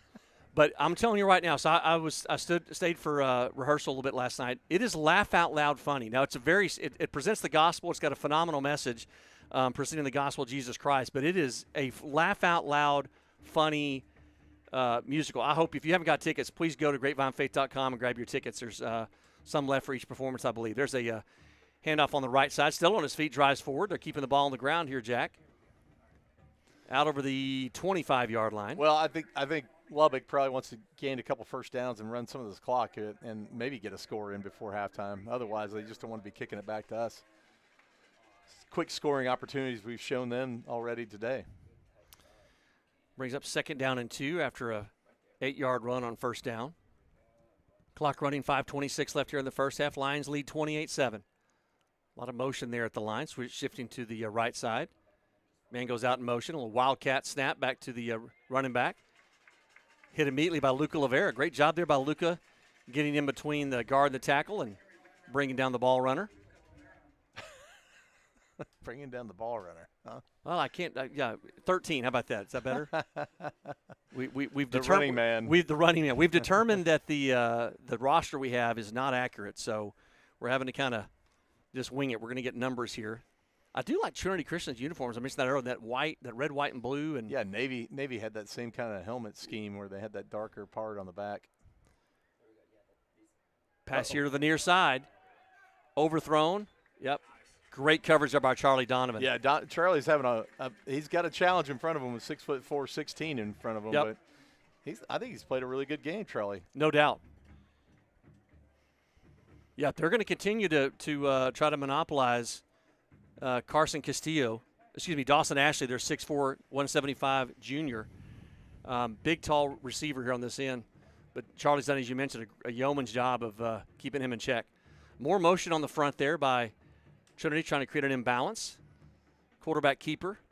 Oh, gosh. Well, a big stick there by the Lions front. Good push back there. Corbin Irwin in there. Luke Kelly in there as well. About to say, I thought I saw Luke in there. Good job by Luke coming in from his safety position.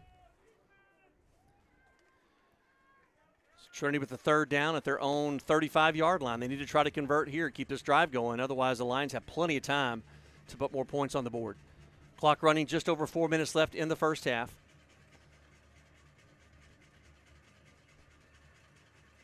Another option play out here to the near side.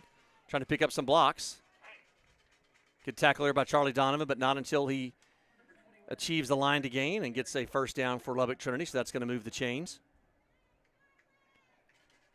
Yeah, they've relied on that little option play a couple of times, Jack, and haven't really seen the quarterback that anxious to keep the ball on that play. He's more apt to pitch it out to the running back. It's like he's got zero confidence in his running game. He doesn't really run hard on that option. Yeah. And then because he's always knows he's going to pitch it, but I think he's actually a pretty good runner. I'd like to see him try to take off with it one time. Yeah, he's a big athletic quarterback for sure. But you're right, he's not really running with purpose. A little pump fake, complete right across the middle. They've got that little area nailed down. Yep. That's 5 or 7 yard opening. One of our officials goes down. Got tripped up, see if he's okay. Nope, they need a trainer out there. They're waving him on. I don't know where our trainer went. Oh, there, Lubbock's got theirs out there. One of the toughest positions is that umpire right there. Yep. I mean, tends to get hit more than often. Yeah, he saw the play coming at him. So, Ryden Tomon, the receiver for Lubbock Trinity, caught the ball right in the middle of the field, and the umpire saw him coming at him. So he stepped forward up towards midfield.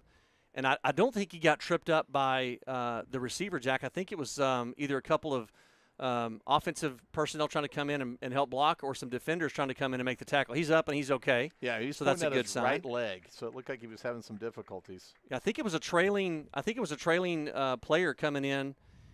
I couldn't tell from which team. Obviously unintentional. So, do we know it for sure? It was unintentional. I'm just kidding. It's not Christian-like. I'm just having fun here. Result of that play is a first down for Lubbock Trinity. If I get a giggle out of Brian, then I know that it's right. Okay. It's been a good day. It's okay. No, it's okay. That just means it's an okay comment. Okay. Right. I mean, he's kind of my accountability partner over here. First and 10 for he went to Trinity. Baylor. He did knows where good. the line, Hey, Sick and Bears. He knows where the line is. Yep. I went to Tech. I don't know where the line is. Right. First and 10. Just over 3 minutes left here in the first half. Look at well overthrown. Yeah, I tell you what, Luke Kelly got in there late to that quarterback, kind of gave him a bump, and that ref was eyeballing that pretty good. He was. He did not follow through, which helped out a lot, but he did not have much time back there in that pocket after that first fake. Yep. The Oscar goes to. Oh. That was he bumped him, he tapped him, but that was definitely not a roughing the passer. So. I said that to HR one time too. That didn't work out well for me. Second down for Trinity at the Lions' 45-yard line. Quarterback keeper on the play action. Yeah. Nice tackle there by Jude Seals. And I'm assuming that's going to be Braden Jower. So I'm just assuming that. I mean, he's got a quarterback next to him. Yeah, probably wearing a different number, but I agree with you. I think he's just got to build up his confidence in his running game. I think he's a pretty good runner. I just don't think he knows to run full speed yet. Yeah, you're right. He's big. Well, he's tall. Yeah. He's not a lot of mass to him. But to your point, Jack, he doesn't really put his head down and lower his shoulder or try to find a seam. He just kind of trods out there. Yeah. Chase out Luke Kelly. All right on top of him. Intercepted! Luca Lavera brings it to the near side, picks up a block. Taken down to the 40. Big interception by Luca Lavera. Jowers got sandwiched back there in the backfield right before he released that ball, and I kind of think he thought he was throwing that ball away, not knowing that Luke Lavera was going to be right there to catch it. Great turnover there by your Lions defense. Big, big play. So I was being told that one of the Faith players accidentally rolled on the back of the umpire's leg. Obviously unintentional. That was early. He's fine. He's up. He's back in that umpire position. But the great Skip Hirsch from Pisgah Forest, North Carolina, with the no doubt he went back and looked at the replay. Handoff to Mateo Sharippa here. Brings it to the near side. Really nowhere to go. Takes it out of bounds to stop the clock.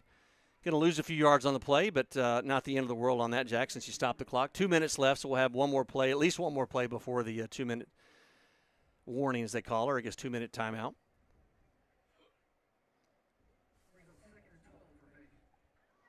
Applaud Mateo there for just seeing Jack. There was nothing really that was developing. He couldn't pick up any blocks.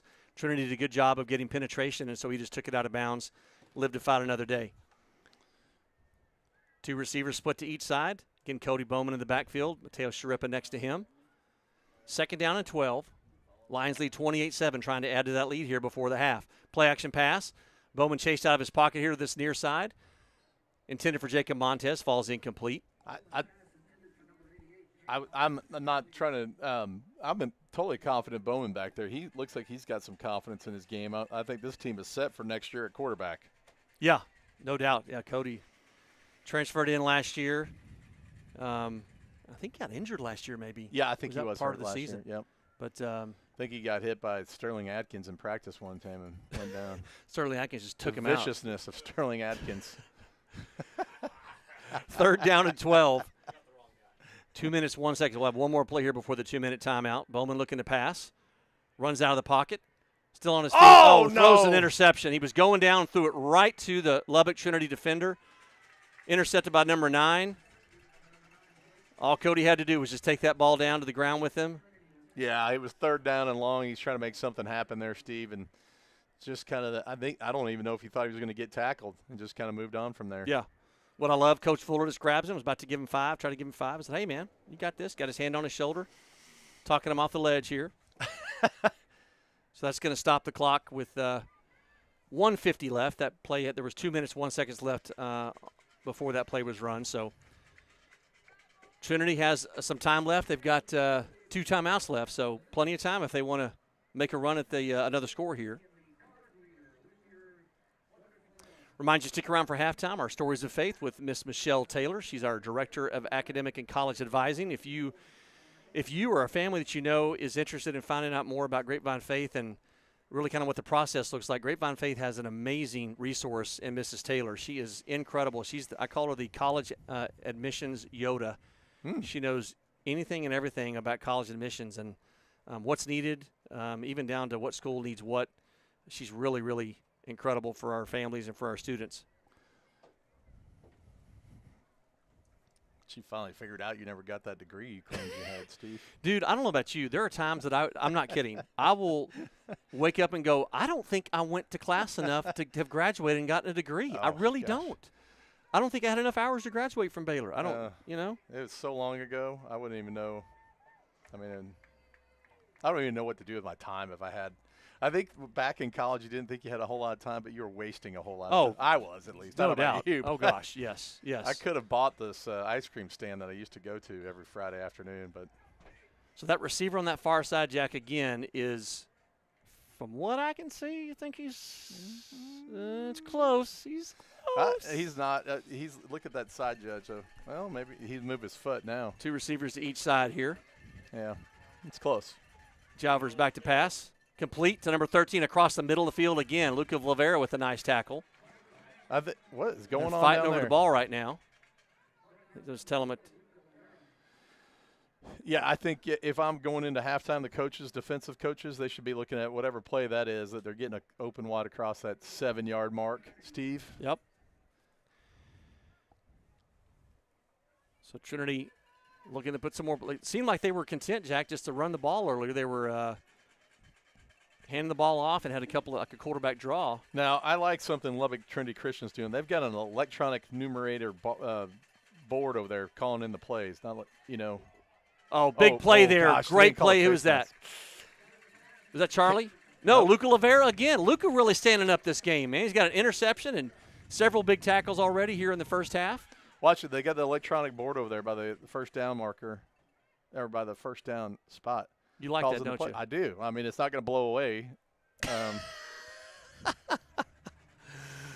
I wonder how much that costs. Maybe we need to get one of those. Second down and 13. Trinity at the Lions' 41-yard line. Another option play to the left side this time. Nowhere to go. Big stack up there. There's several lines in on that big Colton Cox, Colton Edwards. Great defensive stand again. Yeah, Jude Seals in there to stop that play by the quarterback. Made him pitch it. And then Corbin Irwin in there as well. Yeah. Jude Seals gets up, kind of slaps him on the back. Good sportsmanship by him. Lubbock Trinity taking the timeout here. 42 seconds left here in the first half. Again, Grapevine Faith leading 28-7. Jacob Montez has shown up big in this first half. 2 touchdowns already. Who was our third touchdown to? Oh, Luke Davis. Luke Davis, sorry. Yep. I don't know why you don't like Luke Davis. I don't either, Luke. I love you, brother. I love you. I love calling your name. Number 27. Yeah. Yeah, I mean, he's filled a gigantic hole after Noah Smith went down with injury. No doubt. Yep. Josh Harris is number 21. So I mentioned Luke. I called Luke Josh one time. So I think Luke had a heck of a game last week too against Southwest Christian as well. Touchdown, couple catches, passes. I mean, couple receiving yards there.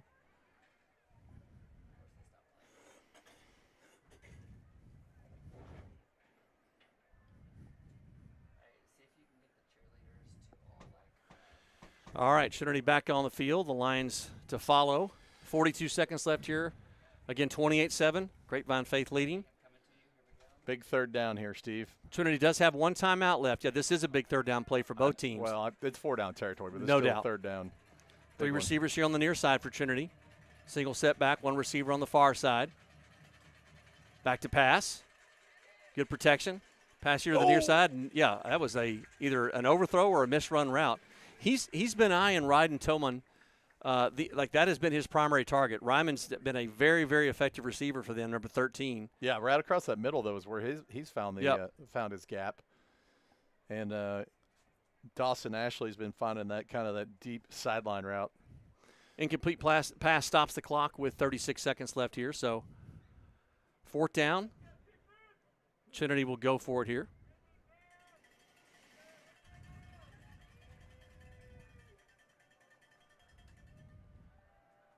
Back to pass. Oh, hitting the pocket. Taken down. Great play there by the defense. What do you do here, Steve? You got 31 seconds left and 3 timeouts, 2 timeouts left for Grapevine Faith. You kind of.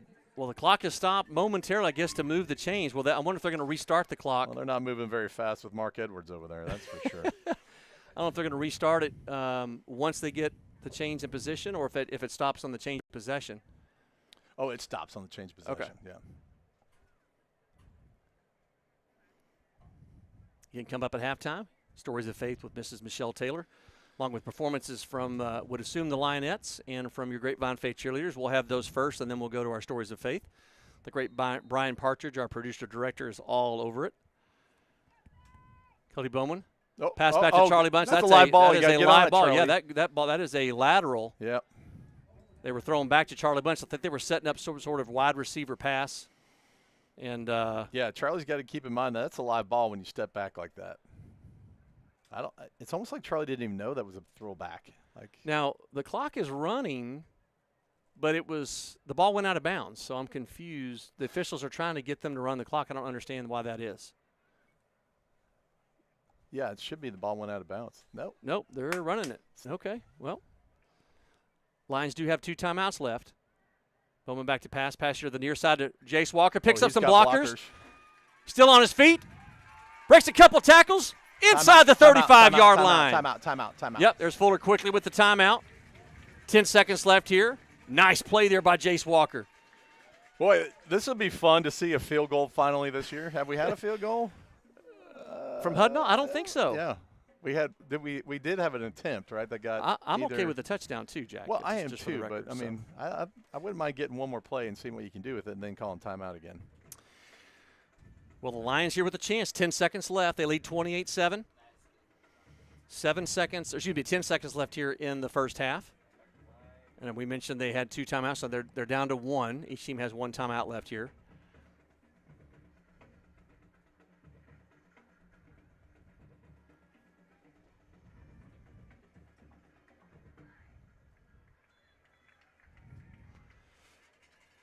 Let's see what Coach Fuller has dialed up here with 10 seconds left. 1st and 10 for the Lions. Another Plains Capital first down for your Grapevine Faith Lions. Trying to get inside that Reliant heating and air conditioning red zone if they can. Ball at the 33-yard line. Snap back to Bowman. Play action. Looking deep. He's got Jacob Montez, who comes back for the ball and pulls it down right at the 1-yard line. Oh, he did get it. Okay. Great catch. Timeout by the Lions. Great play by Jacob Montez. Oh, so the Lions Montez used their last time out. So mad about not catching that and standing up with it. Well, he got pulled down, Jack. I mean, no, I know he was mad at himself. For not being able to fight through that. You said he was so mad. I thought you said he's so bad. I'm like, oh, no. The guy's got 2 touchdowns already. Like, give him a little bit of a break here. He was extremely mad. He was mad that he didn't get into the end zone. He wasn't able to keep his feet and get in there. And I think he was thinking that would happen. Well, the Lions are inside that Reliant air conditioning heating red zone. If your house is in the red zone because your air conditioner's on the fritz, give Reliant Air Conditioning a call at 877-YOUR-HERO, and you'll find out why they've been gimmick-free since '83. No copy notes on that, Jack. I just did that off the top of my head. You like that? Yeah. How about that? Call 877-YOUR-HERO. Jack has his second job as a bit man. Yeah. All right, so here's your big play here for Grapevine Faith, trying to add to that 28-7 lead. This should be the last play of the first half. QB sneak. Nope. Hand off to Shareppa. Touchdown, Lions! Had to wait for the signal. He got right to the line, to the goal line. Make sure that he got in, and he did.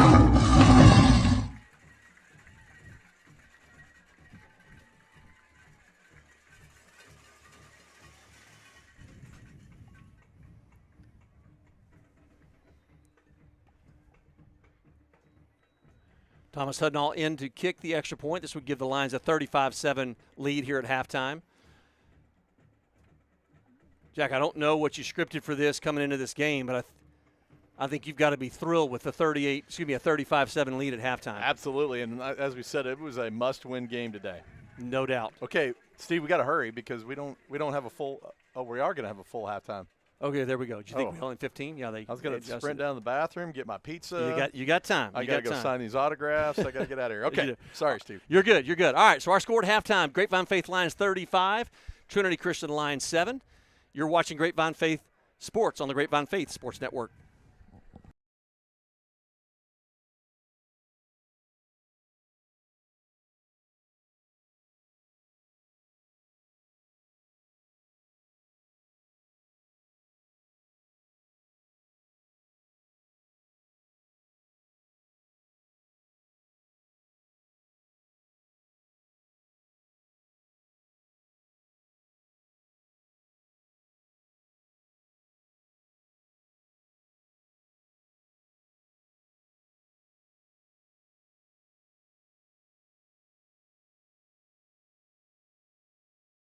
Grapevine Faith Lionettes.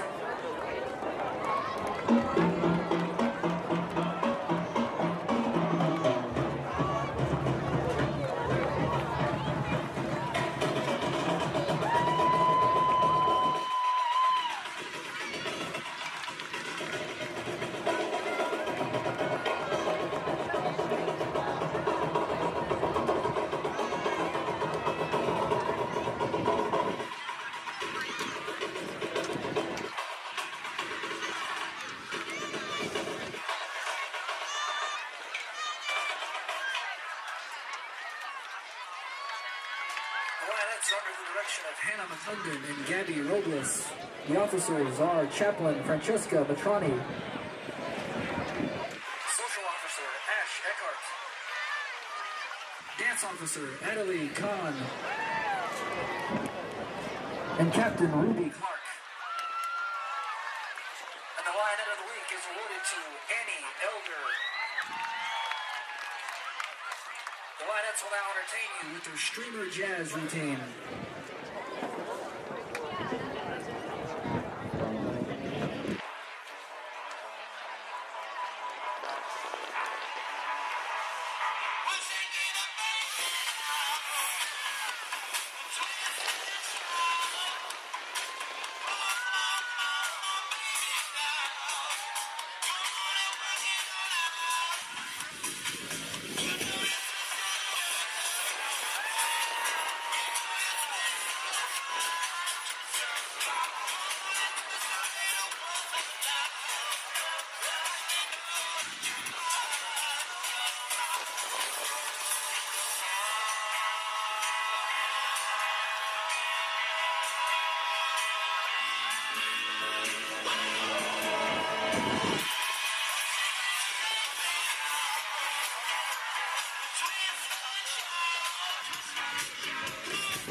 And now, welcome to the field, Grapevine Faith cheer.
It's always an honor to sit down every week with our Stories of Faith. It gives us an opportunity to tell the stories of the incredible people here at Grapevine Faith Christian School, whether it's parents, staff, faculty, or students.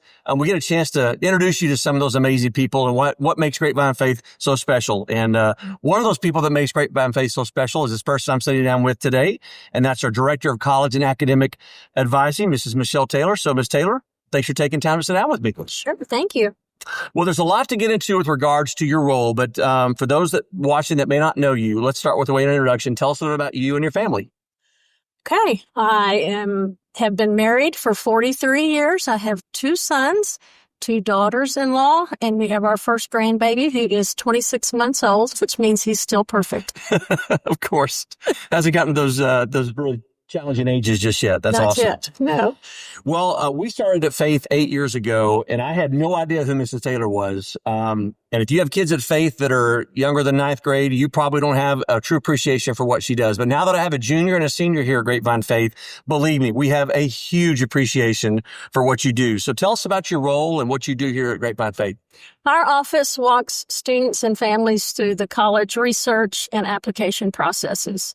We start meeting with students when they're in 8th grade to let them know what colleges are looking for so we can plan accordingly throughout high school. Well, if I try really, really hard, I can think back to my days in high school, back in the covered wagon days. And I remember we had school counselors, but we didn't have anybody that really advised us on the college application process, and campus visits and things like that. But I mean, it's really changed since then, obviously. Talk about the challenges for students and their families when it comes to their considerations for colleges and just what that entire process looks like. Well, no 14-year-old knows what colleges are available to them. Most of them don't have an idea as to what they're going to study. So we start meeting with students freshman year. We talk about their interests. We take aptitude test, interest test. We take the sophomores on the college visit to show them how to take an effective college visit. We use the platform SCORE in our high school, which gives students an opportunity to look at different colleges based on their interests, whether they want to go public, private, big, small, whatever. So those are our starting points. And we just, throughout the 3 years that they're here, we walk through those. And by the end of the junior year, we have a list of colleges of interest, and we encourage them to take their college days and go visit, because you got to go to know. That's the old college saying, and make sure that it's a good, not just an academic fit, but a social fit and a spiritual fit for our kids. We've invested a lot in our students' spiritual growth over the years, and we don't want to stop that when it comes to choosing a college. Well, is this process that we have at Faith and your role, is that unique amongst private Christian schools? I mean, again, I'm like I said, when I was in public schools in high school, we didn't have anything like that. Would you say this is somewhat unique to Grapevine Faith? Do other schools have this process and in this role?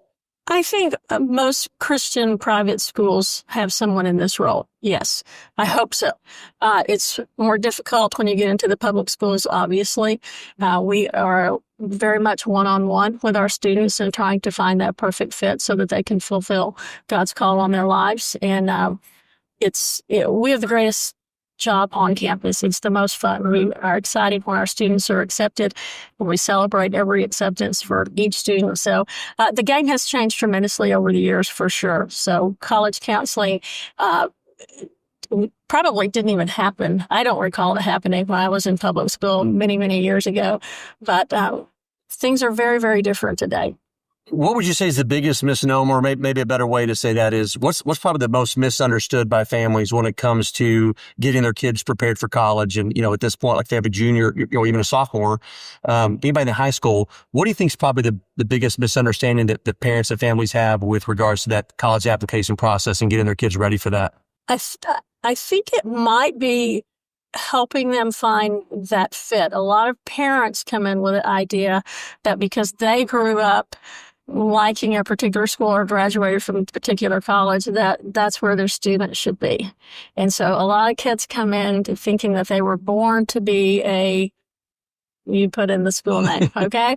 And we hope that they will look beyond those few schools that they're familiar with. And so I think that because the process has changed and because there are so many schools available. And again, their students are starting brand new. They don't know what's available. Most parents don't know what's available. So probably just the whole search is a little more difficult than in years past. You're intimately involved in the advising process, obviously, but I think a lot of it starts with the curriculum we have here at Grapevine Faith. And tell us a little about it, because there's college level courses, there's AP, et cetera. Tell us a little bit about that for somebody that's not really familiar maybe with how Grapevine Faith is structured with regards to college prep. Sure.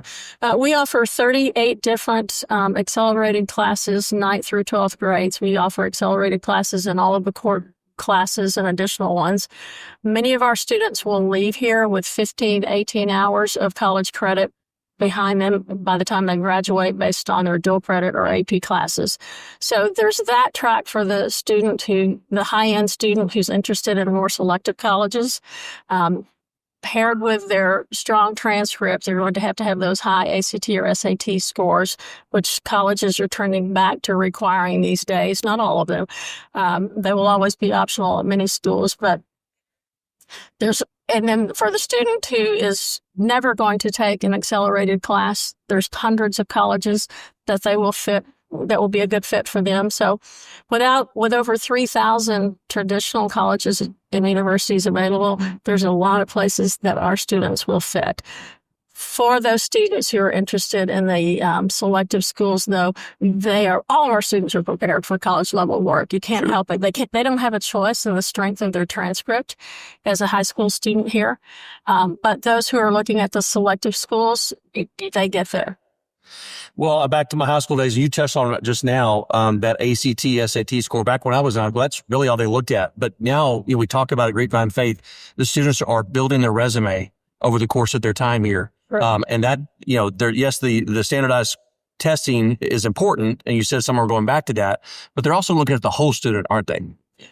They are. A well-rounded student is the phrase that's been used for years. Some of the more selective schools are looking at stars in particular areas, but all of our students are going to finish high school here with a strong transcript and a well-rounded education. And the resumes, our kids do not have trouble building robust resumes. There's too many activities available to them through the creative arts, through athletics, through our community service. Our kids fill their resumes, and that actually starts the summer after 8th grade. So that's why we start meeting with students in 8th grade to let them know what's expected of them. Well, for families who are considering a private Christian school for their kids, what would you say to them? I mean, you got a long history here, and you see kind of all aspects of that process. But what makes Faith such a different place than some of the other schools, would you say?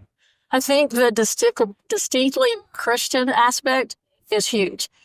I wish parents would really get the feel for what's available to their students at the college campus. I hope that they will do their job, whether they are a faith family or not, that they will do their due diligence in visiting college campuses, because it's surprising. It's very surprising what is there.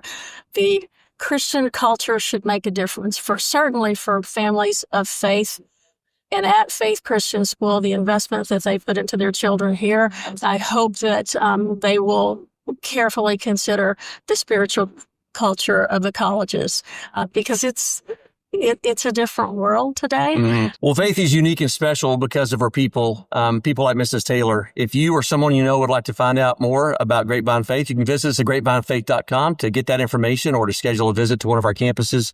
Ms. Taylor, you play such a vital role at our school. And while the elementary, junior high, and middle school parents don't have an appreciation for you yet, they absolutely will. And I just thank you so much for taking time to sit down with me to be able to tell your story of faith. So thank you so much. Sure. Thanks for having me. We appreciate you. That's Director of College and Academic Advising here at Grapevine Faith, Mrs. Michelle Taylor. Second half of your Grapevine Faith Lions football games coming up next, right here on the Grapevine Faith Sports Network.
All right, we're back here at Grapevine Ford Field for the second half. Grapevine Faith Lions will receive the kick from Lubbock Trinity Christian.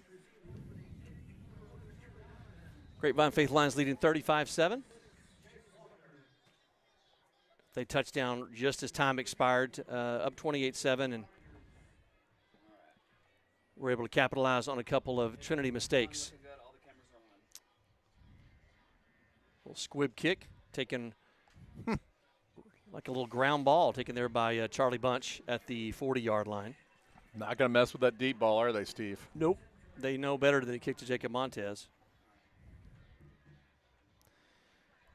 Yeah, kind of a weird field today, Jack. We talked about it. It's overcast. It's a afternoon game on a Friday. It feels kind of like a playoff game because we're so used to doing these on Friday nights. But because we don't have any scheduled Saturday games during the day. You usually see those in the playoffs. I think this is a great call, by the way. The Storms look like they're going to be pretty bad tonight again. Yep. Should be able to get this in without any problems. So 3 receivers here on the near side. First play from scrimmage. Cody Bowman back. Austin Cosby looks like he's out for the game. We'll talk about it here in a second. Hand off to Mateo Sharippa right up the middle. He's inside line territory, still on his feet. Down close to the 40-yard line of Trinity. Great run there by Mateo Sharippa. Oh, it's a Plains Capital first down. Yeah, Tyler Burke got it too before you did, yeah. Jack. It is a Plains Capital first down. Sal Sharippa, Mateo's dad, walking past us here. Another handoff to Mateo.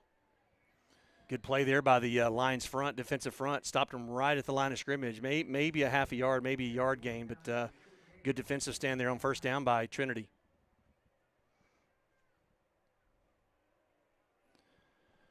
Call this a must-win game for Grapevine Faith. Taking on the chin the last 2 weeks against All Saints and Southwest Christian. And looking to rebound here. Play action. Pass here to the near side to Jace Walker in that little slot position. Breaks the tackle. No flags down. That's going to be a touchdown, Grapevine Faith.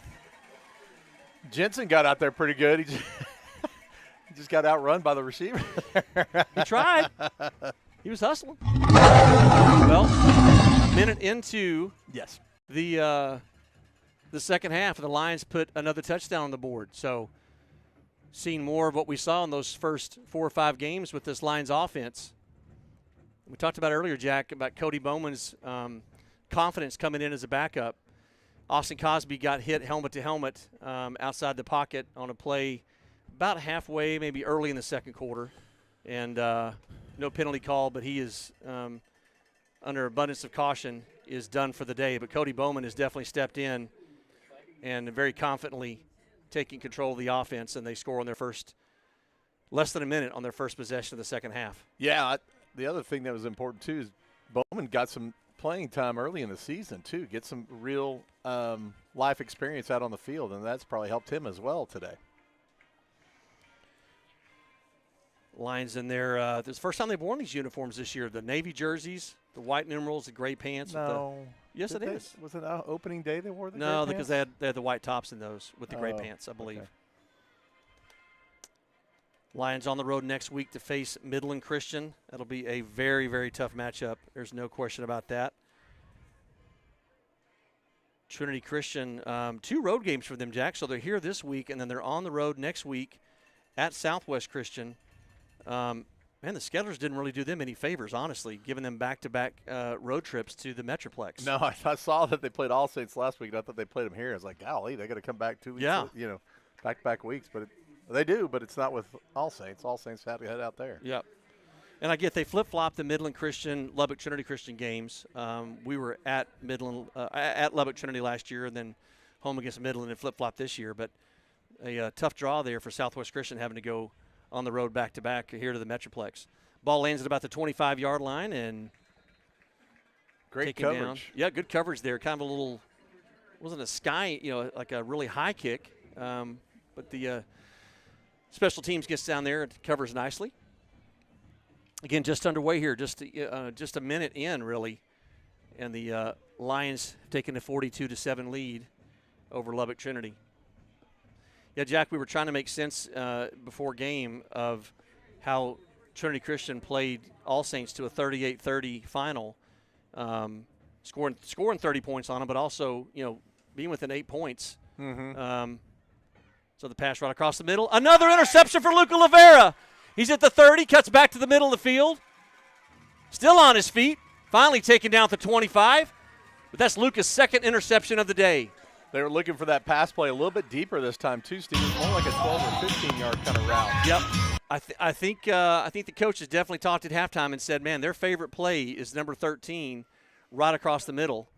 And they scouted that out nicely. Luca Rivera turned, and the ball was right there on him. So second interception of the day for Luca. And the Lions will take over, leading 42-7 at the Trinity 25-yard line.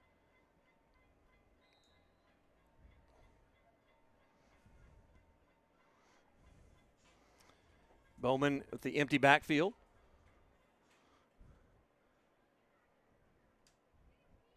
Pass back to Charlie Bunch. He's looking to pass. He throws it downfield. That's going to be well out of bounds. That was that play earlier that Yep. went out of bounds. Yep. In the first half. That's a tough play. I'm not second guessing it, but that's a tough play to the short side. Of the, no, listen. Sure it's sounds like you're no. second I'm just guessing saying that's a tougher play to the short side of the field. As I'm saying, would you agree with that? I Okay, agree with okay. that. And also, when the play kind of dissolved pretty quickly, where he got kind of clipped at the heels, I might have just run the ball. Yeah, got 2 or 3 yards out of it. Brennan's asking me, how do they play on a 38-30? I don't know, man. Trinity is. I didn't watch that All Saints Trinity game, but Trinity actually led at halftime like 24-14 or something like that. It was crazy. Play action pass by Bowman, chased out of the pocket. Nice. Side steps. Pass here to the near side, complete to Jacob Montez, I believe. And he's pulled down. Yep, pulled down inside the 20-yard line. Illegal man downfield, Steve. I see the ref on the far side. Yep, he is signaling ineligible man downfield. I've taken my earpiece out from the officials, Jack. I can't do it anymore. Yeah, so I would agree with you on that one.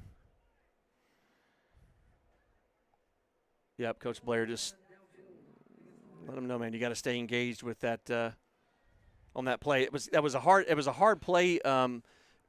It was a play action Bowman was designed pass. He got chased out of the pocket, and when that happens, the offensive linemen tend to kind of slip downfield a little bit. So it's going to bring up second down and 15. Balls spotted back at the 30-yard line. Jacob Montez and Luca Rivera really the big playmakers this game already. Luca with 2 interceptions and some key tackles. Jacob Montez with 2 touchdowns already. Mateo in the backfield, play action to him. Bowman rolls to his left. There's a low pass, complete to Luke Kelly. Luke Davis, there we go again. Luke, I promise, man, I don't have it out for you. You have a note here that says, don't ever say Luke Davis's name. I do not. Well, it's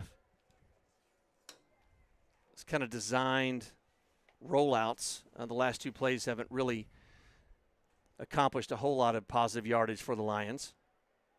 So 3rd down and 11. After that ineligible man downfield penalty, they're back at the inside the 30. There's a little screen pass to Mateo. Coverage. Escapes a Good tackle. run. Stays on his feet. Down the near sideline. Finally chased out of bounds at the 20. That's going to be short of the first down marker by about 4 yards or so.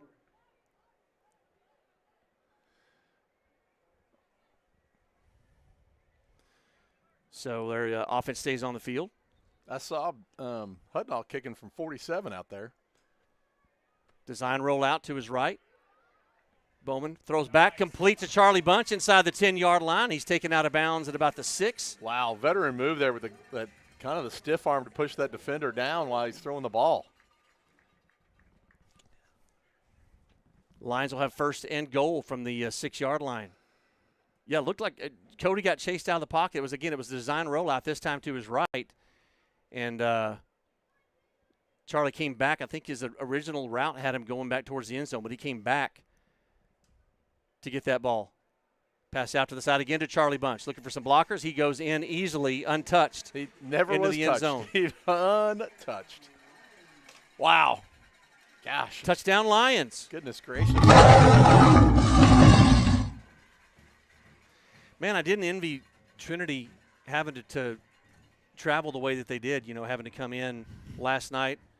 I would guess on a night game they would normally come in the morning of. That's what we do on road. That's what we're doing when we go to Midland. Yeah. And unfortunately, I'm not sure if the travel had to do with it. I give credit to the Grapevine Faith Lions for executing. That's the one thing we talked about the last couple of weeks is just the lack of being able to execute. And credit to Southwest Christian last week and credit to All Saints the week before. Their defenses were pretty swarming and never really allowed the Faith's offense to really get in any sort of rhythm or sync at all.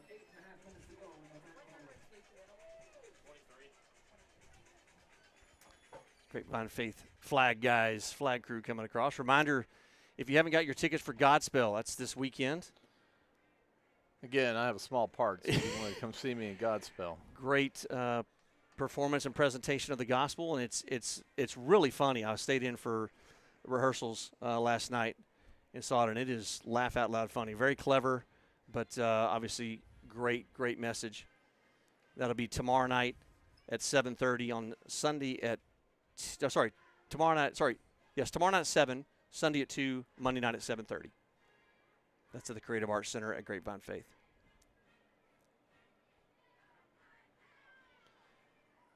Grapevine Faith cheerleaders in their pink for Pink Out in honor of Breast Cancer Awareness Month. We talked about earlier, good crowd, good attendance by both teams.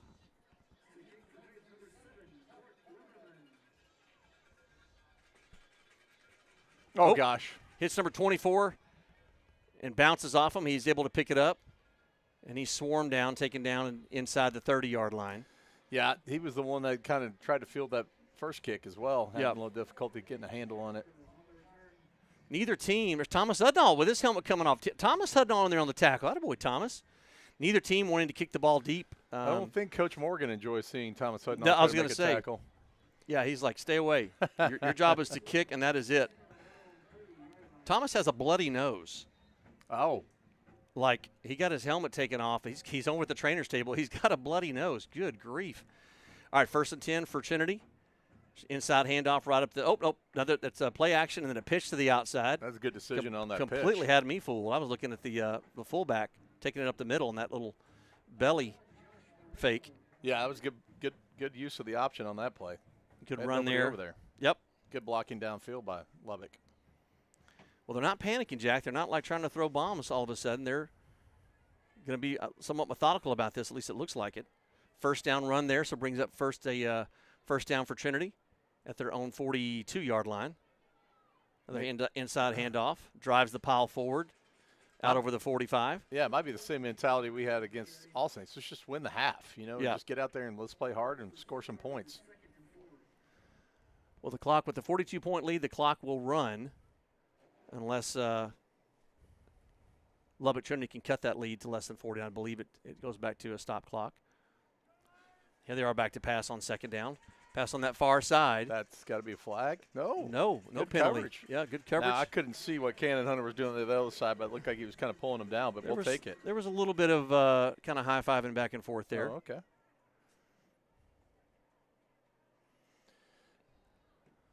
That'll bring up 3rd down. Again, you would assume, Jack, with they've got decent field position right here near midfield, you would think that they would probably be in 4-down territory, being down the deficit they are. We'll see what they do. Oh, thrown a little bit behind. See, Steve, that's just a little bit deeper play than they had in the first half. It's just about 2 or 3 yards deeper, and they seem to be out of sync. So 4th down and 4, and the offense stays on the field at least for now. Yeah, I kind of want to go back and try to find that All Saints Liberty game from last week just to see how they played him with 8 points. Man, that is just Trinity. I mean, Lubbock Trinity. Yeah, Trinity. What did I say? Liberty. Yeah, sorry. You didn't use the other part. Trinity, yep. There's a 1st down run. 21. Deacon Hiley. So nice run there by the Lions to get a 1st down. Reminder, next week we're on the road at Midland. 7 o'clock kick next Friday night. Might have a guest appearance at some point during the game, Steve. Is that right? Oh, the great Scott Kittle. I was going to say. I thought you were going to I thought you were going to kind of hide it and bury it. I was going to not leave it. right, there's a little screen pass out here in the flat. Hurdles over one defender, gets knocked down, but he's inside the 45-yard line. Corbin Irwin has heard so much about the great Scott Kidwell that he's like, hey, is Scott going to be at the game next week? Ask him for him by name. Will Scott be signing autographs is the question. I don't know.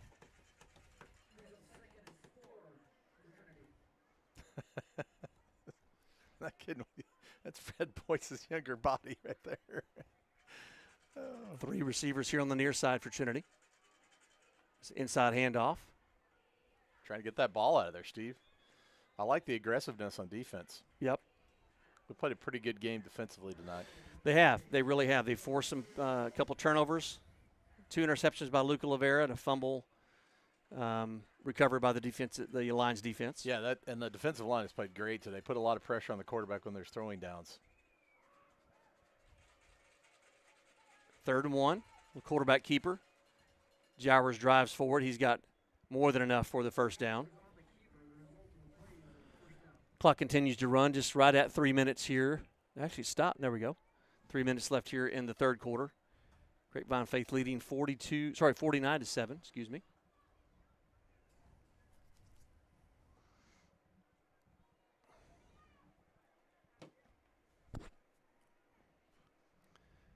Look at the pass. Pass here to the near side. Out of the reach of David Carricker, the running back. Good coverage there by Austin Odette. Kind of went with that running back out of the backfield. I've seen the text rail go by several times today, Steve. Seems like it's more than usual. The what? The text rail, the train. Oh, yeah. Well, it's a Friday afternoon. It's not a Friday night, right? So yeah. A little more traffic than what we're used to. Yeah, I guess they run it every 20 minutes. Is that option play again here? Pitch to the near side, looking to pick up some blockers. He does get down the sideline, escapes one blocker, down close to the 20-yard line. He picked up 5 more yards with those little twists and turns. Good little screen pass there.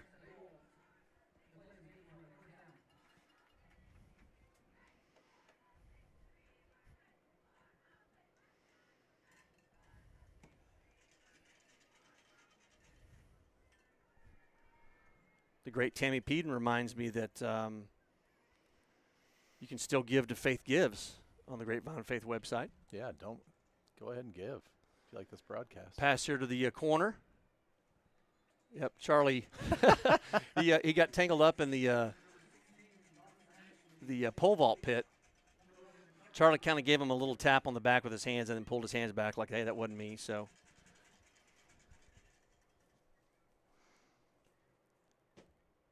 I believe that's Moses Smeltzer warming up on the sideline at quarterback for the Lions. A couple of backups. Great Moses. Warming up. Reed Blair as well. Ball taken down inside the 10-yard line, close to a first down.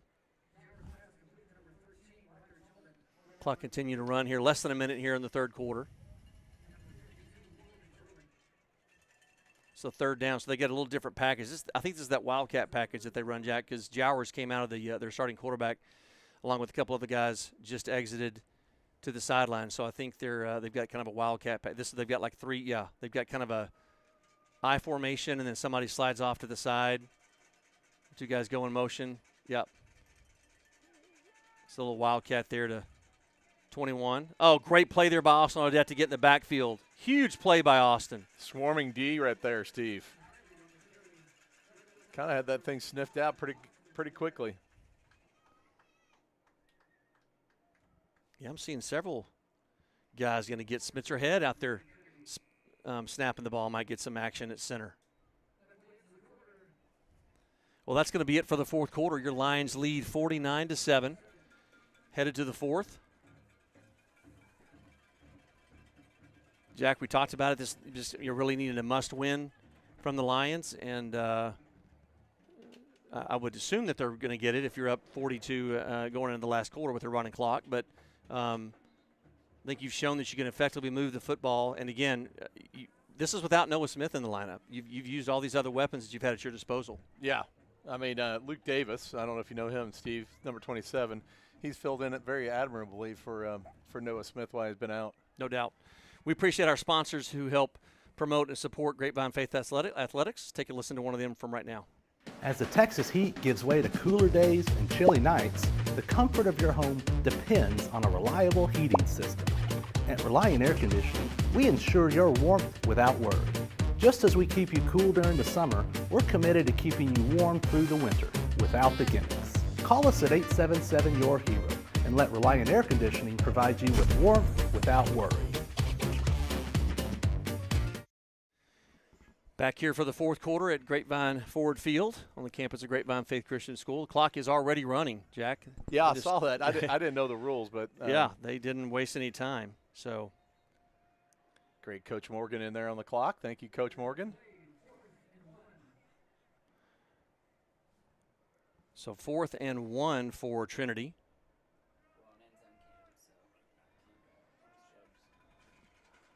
Ball's at the 8-yard line. There's a handoff to Hiley. Still driving it. Man, still on his feet. Can't get him down. Jude Seals was trying to pull him back another 5 yards. The Trinity player slow to get up, but he's okay. First down there. 1st and goal now for Trinity.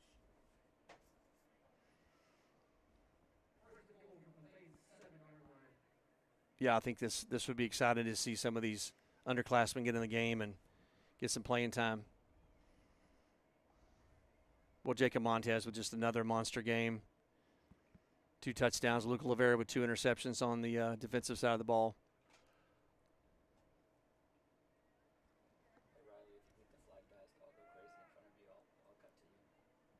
Back to pass, little pump fake.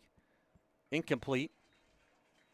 He's looking for somebody out of that slot position, Jack, right there on the flat, and I think he was looking for a route that took him into the end zone. So the little miscommunication, a misfire there between Jowers and his defender, or receiver, excuse me.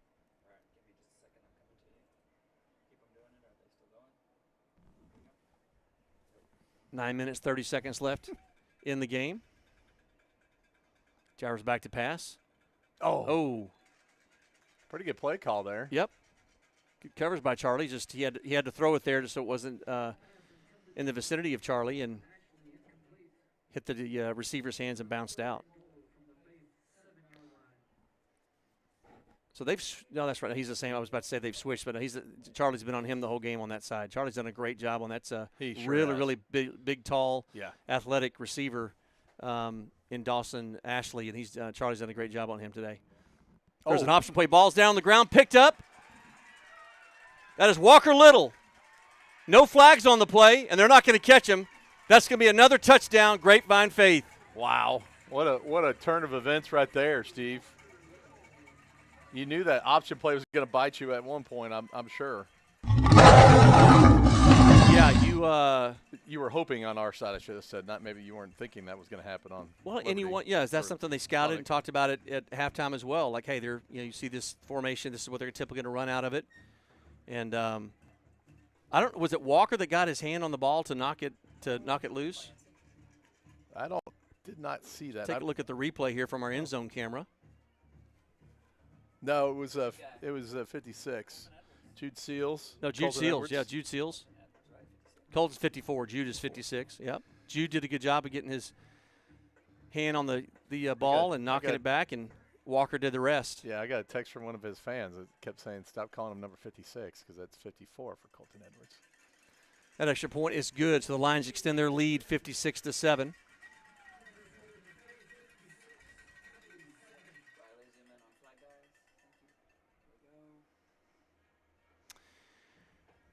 So, Jack, you're, again, not looking ahead too much, but you've got 2 big games against 2 really good football teams coming up the next 2 weeks. Yeah. You're on the road at Midland, then you're back here against the Cardinals.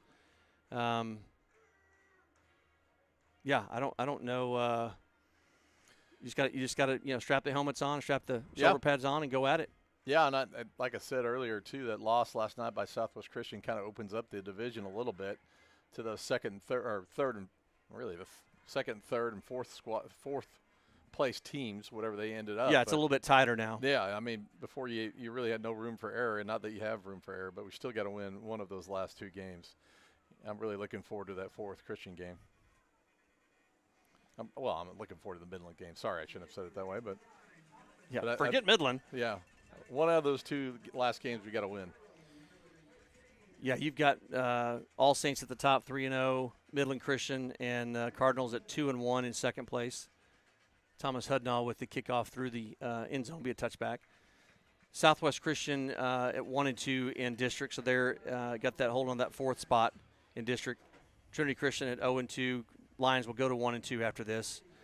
So yeah, really, it's for that last playoff spot. Southwest Christian and Grapevine Faith are going to be battling it out.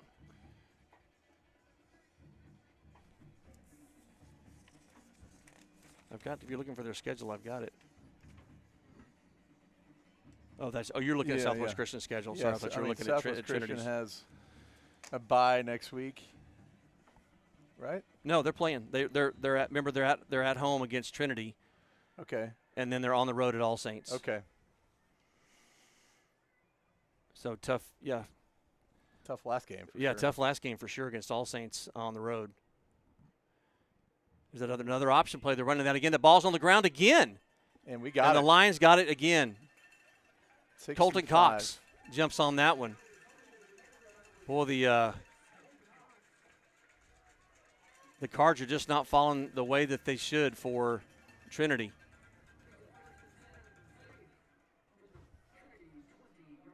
You know, Jack, you look at the covers that Charlie's had on that receiver. I think he was their go-to guy in that. He got that touchdown in that first series. Well, he didn't. He had that long run. He had the long run. Sorry. Yards after catch. Correct. On that one. Correct. My bad. And even then, I thought Charlie was going to come down with at least a deflection on that. But, yeah, you're right. I mean, he's had a great game against that pretty good receiver. But, yeah, he's 6'5". Here comes the Lions. Got some guys that don't normally get to see the field, which I love seeing. There's Spencer Head. Reed Blair at quarterback. Yeah, Spencer Head at center. Let's go, guys. There's a handoff to Anthony Sal. Brings it around the near side, looking to pick up a block. He's taken down. There's a penalty flag coming in. It's going to be a hold against the Lions. Grapevine Faith, that is.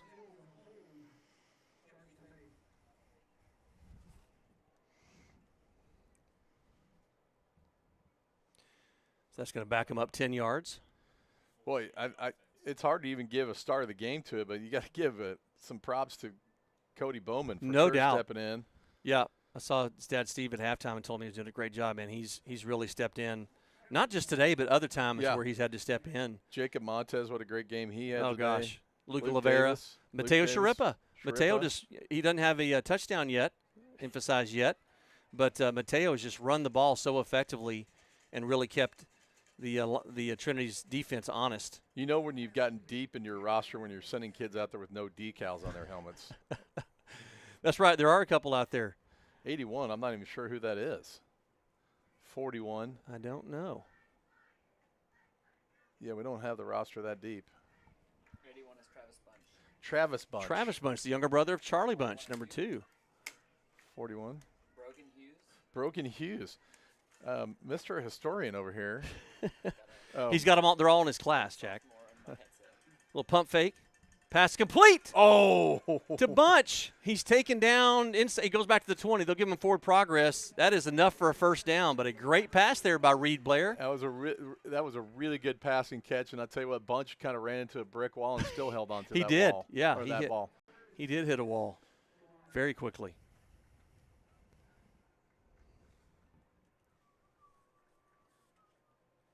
Trying to make a name for himself. Just break away from Charlie Bunch. Boy, we got some really good players up and coming, Steve, for next season. Yeah, you loved it. The JV team this year has really, really done well. I'm not sure I think they've tied one game. I don't know if they've lost a game. There's a screen pass to Anthony Sal, looking to pick up some blockers, and he does.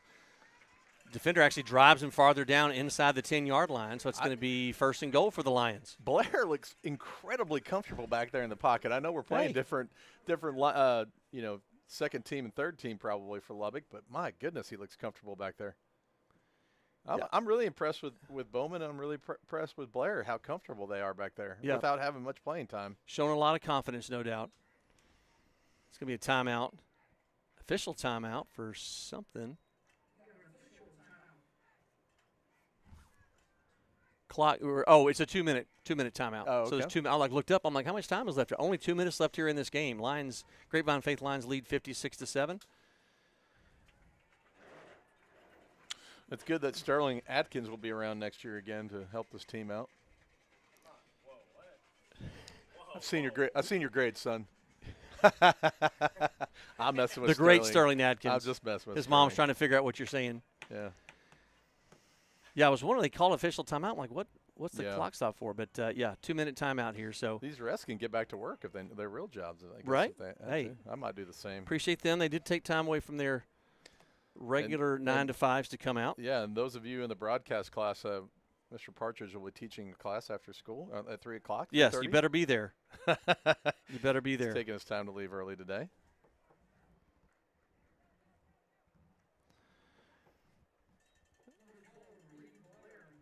Reed Blair on the keeper there with no gain. And here comes comes a little bit of loss.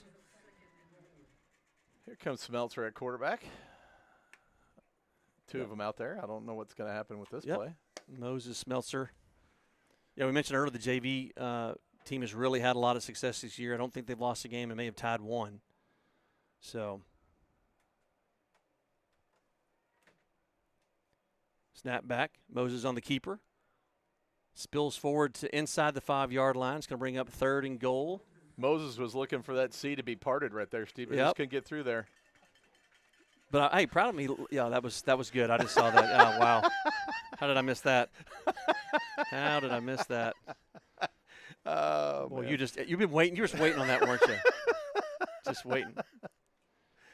Trying to make up for other things in this broadcast, Steve, you know.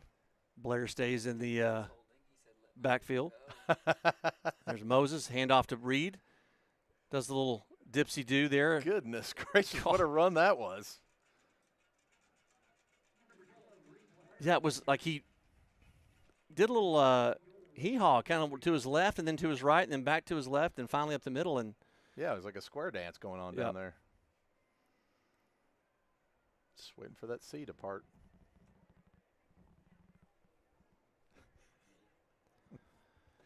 He didn't fall for it. No, not drawing me offsides. 18 seconds left here in the game. This should be the last play of the game. That was a little head bob there. So. Well, impressive showing by the Lions. They got a win in decisive fashion when they needed to, for sure. This will be the last play. They're going to take the knee. Yep, there we go. Good job. Coach Fuller taking the knee on that. So that's going to be it. Well, Jack, man, we talked about a must-win for the Lions. They got it, and I mentioned in decisive fashion. So you got a big game on the road against Midland next week. You got to buckle up. Well, just in case I don't see you again, Steve, it's been fun. It has been fun. The Lions win this one. Final score, 56-7. Safe travels to our guests from Lubbock Trinity on their way back tonight. Appreciate you joining us here. You've been watching Grapevine Faith football on the Grapevine Faith Sports Network.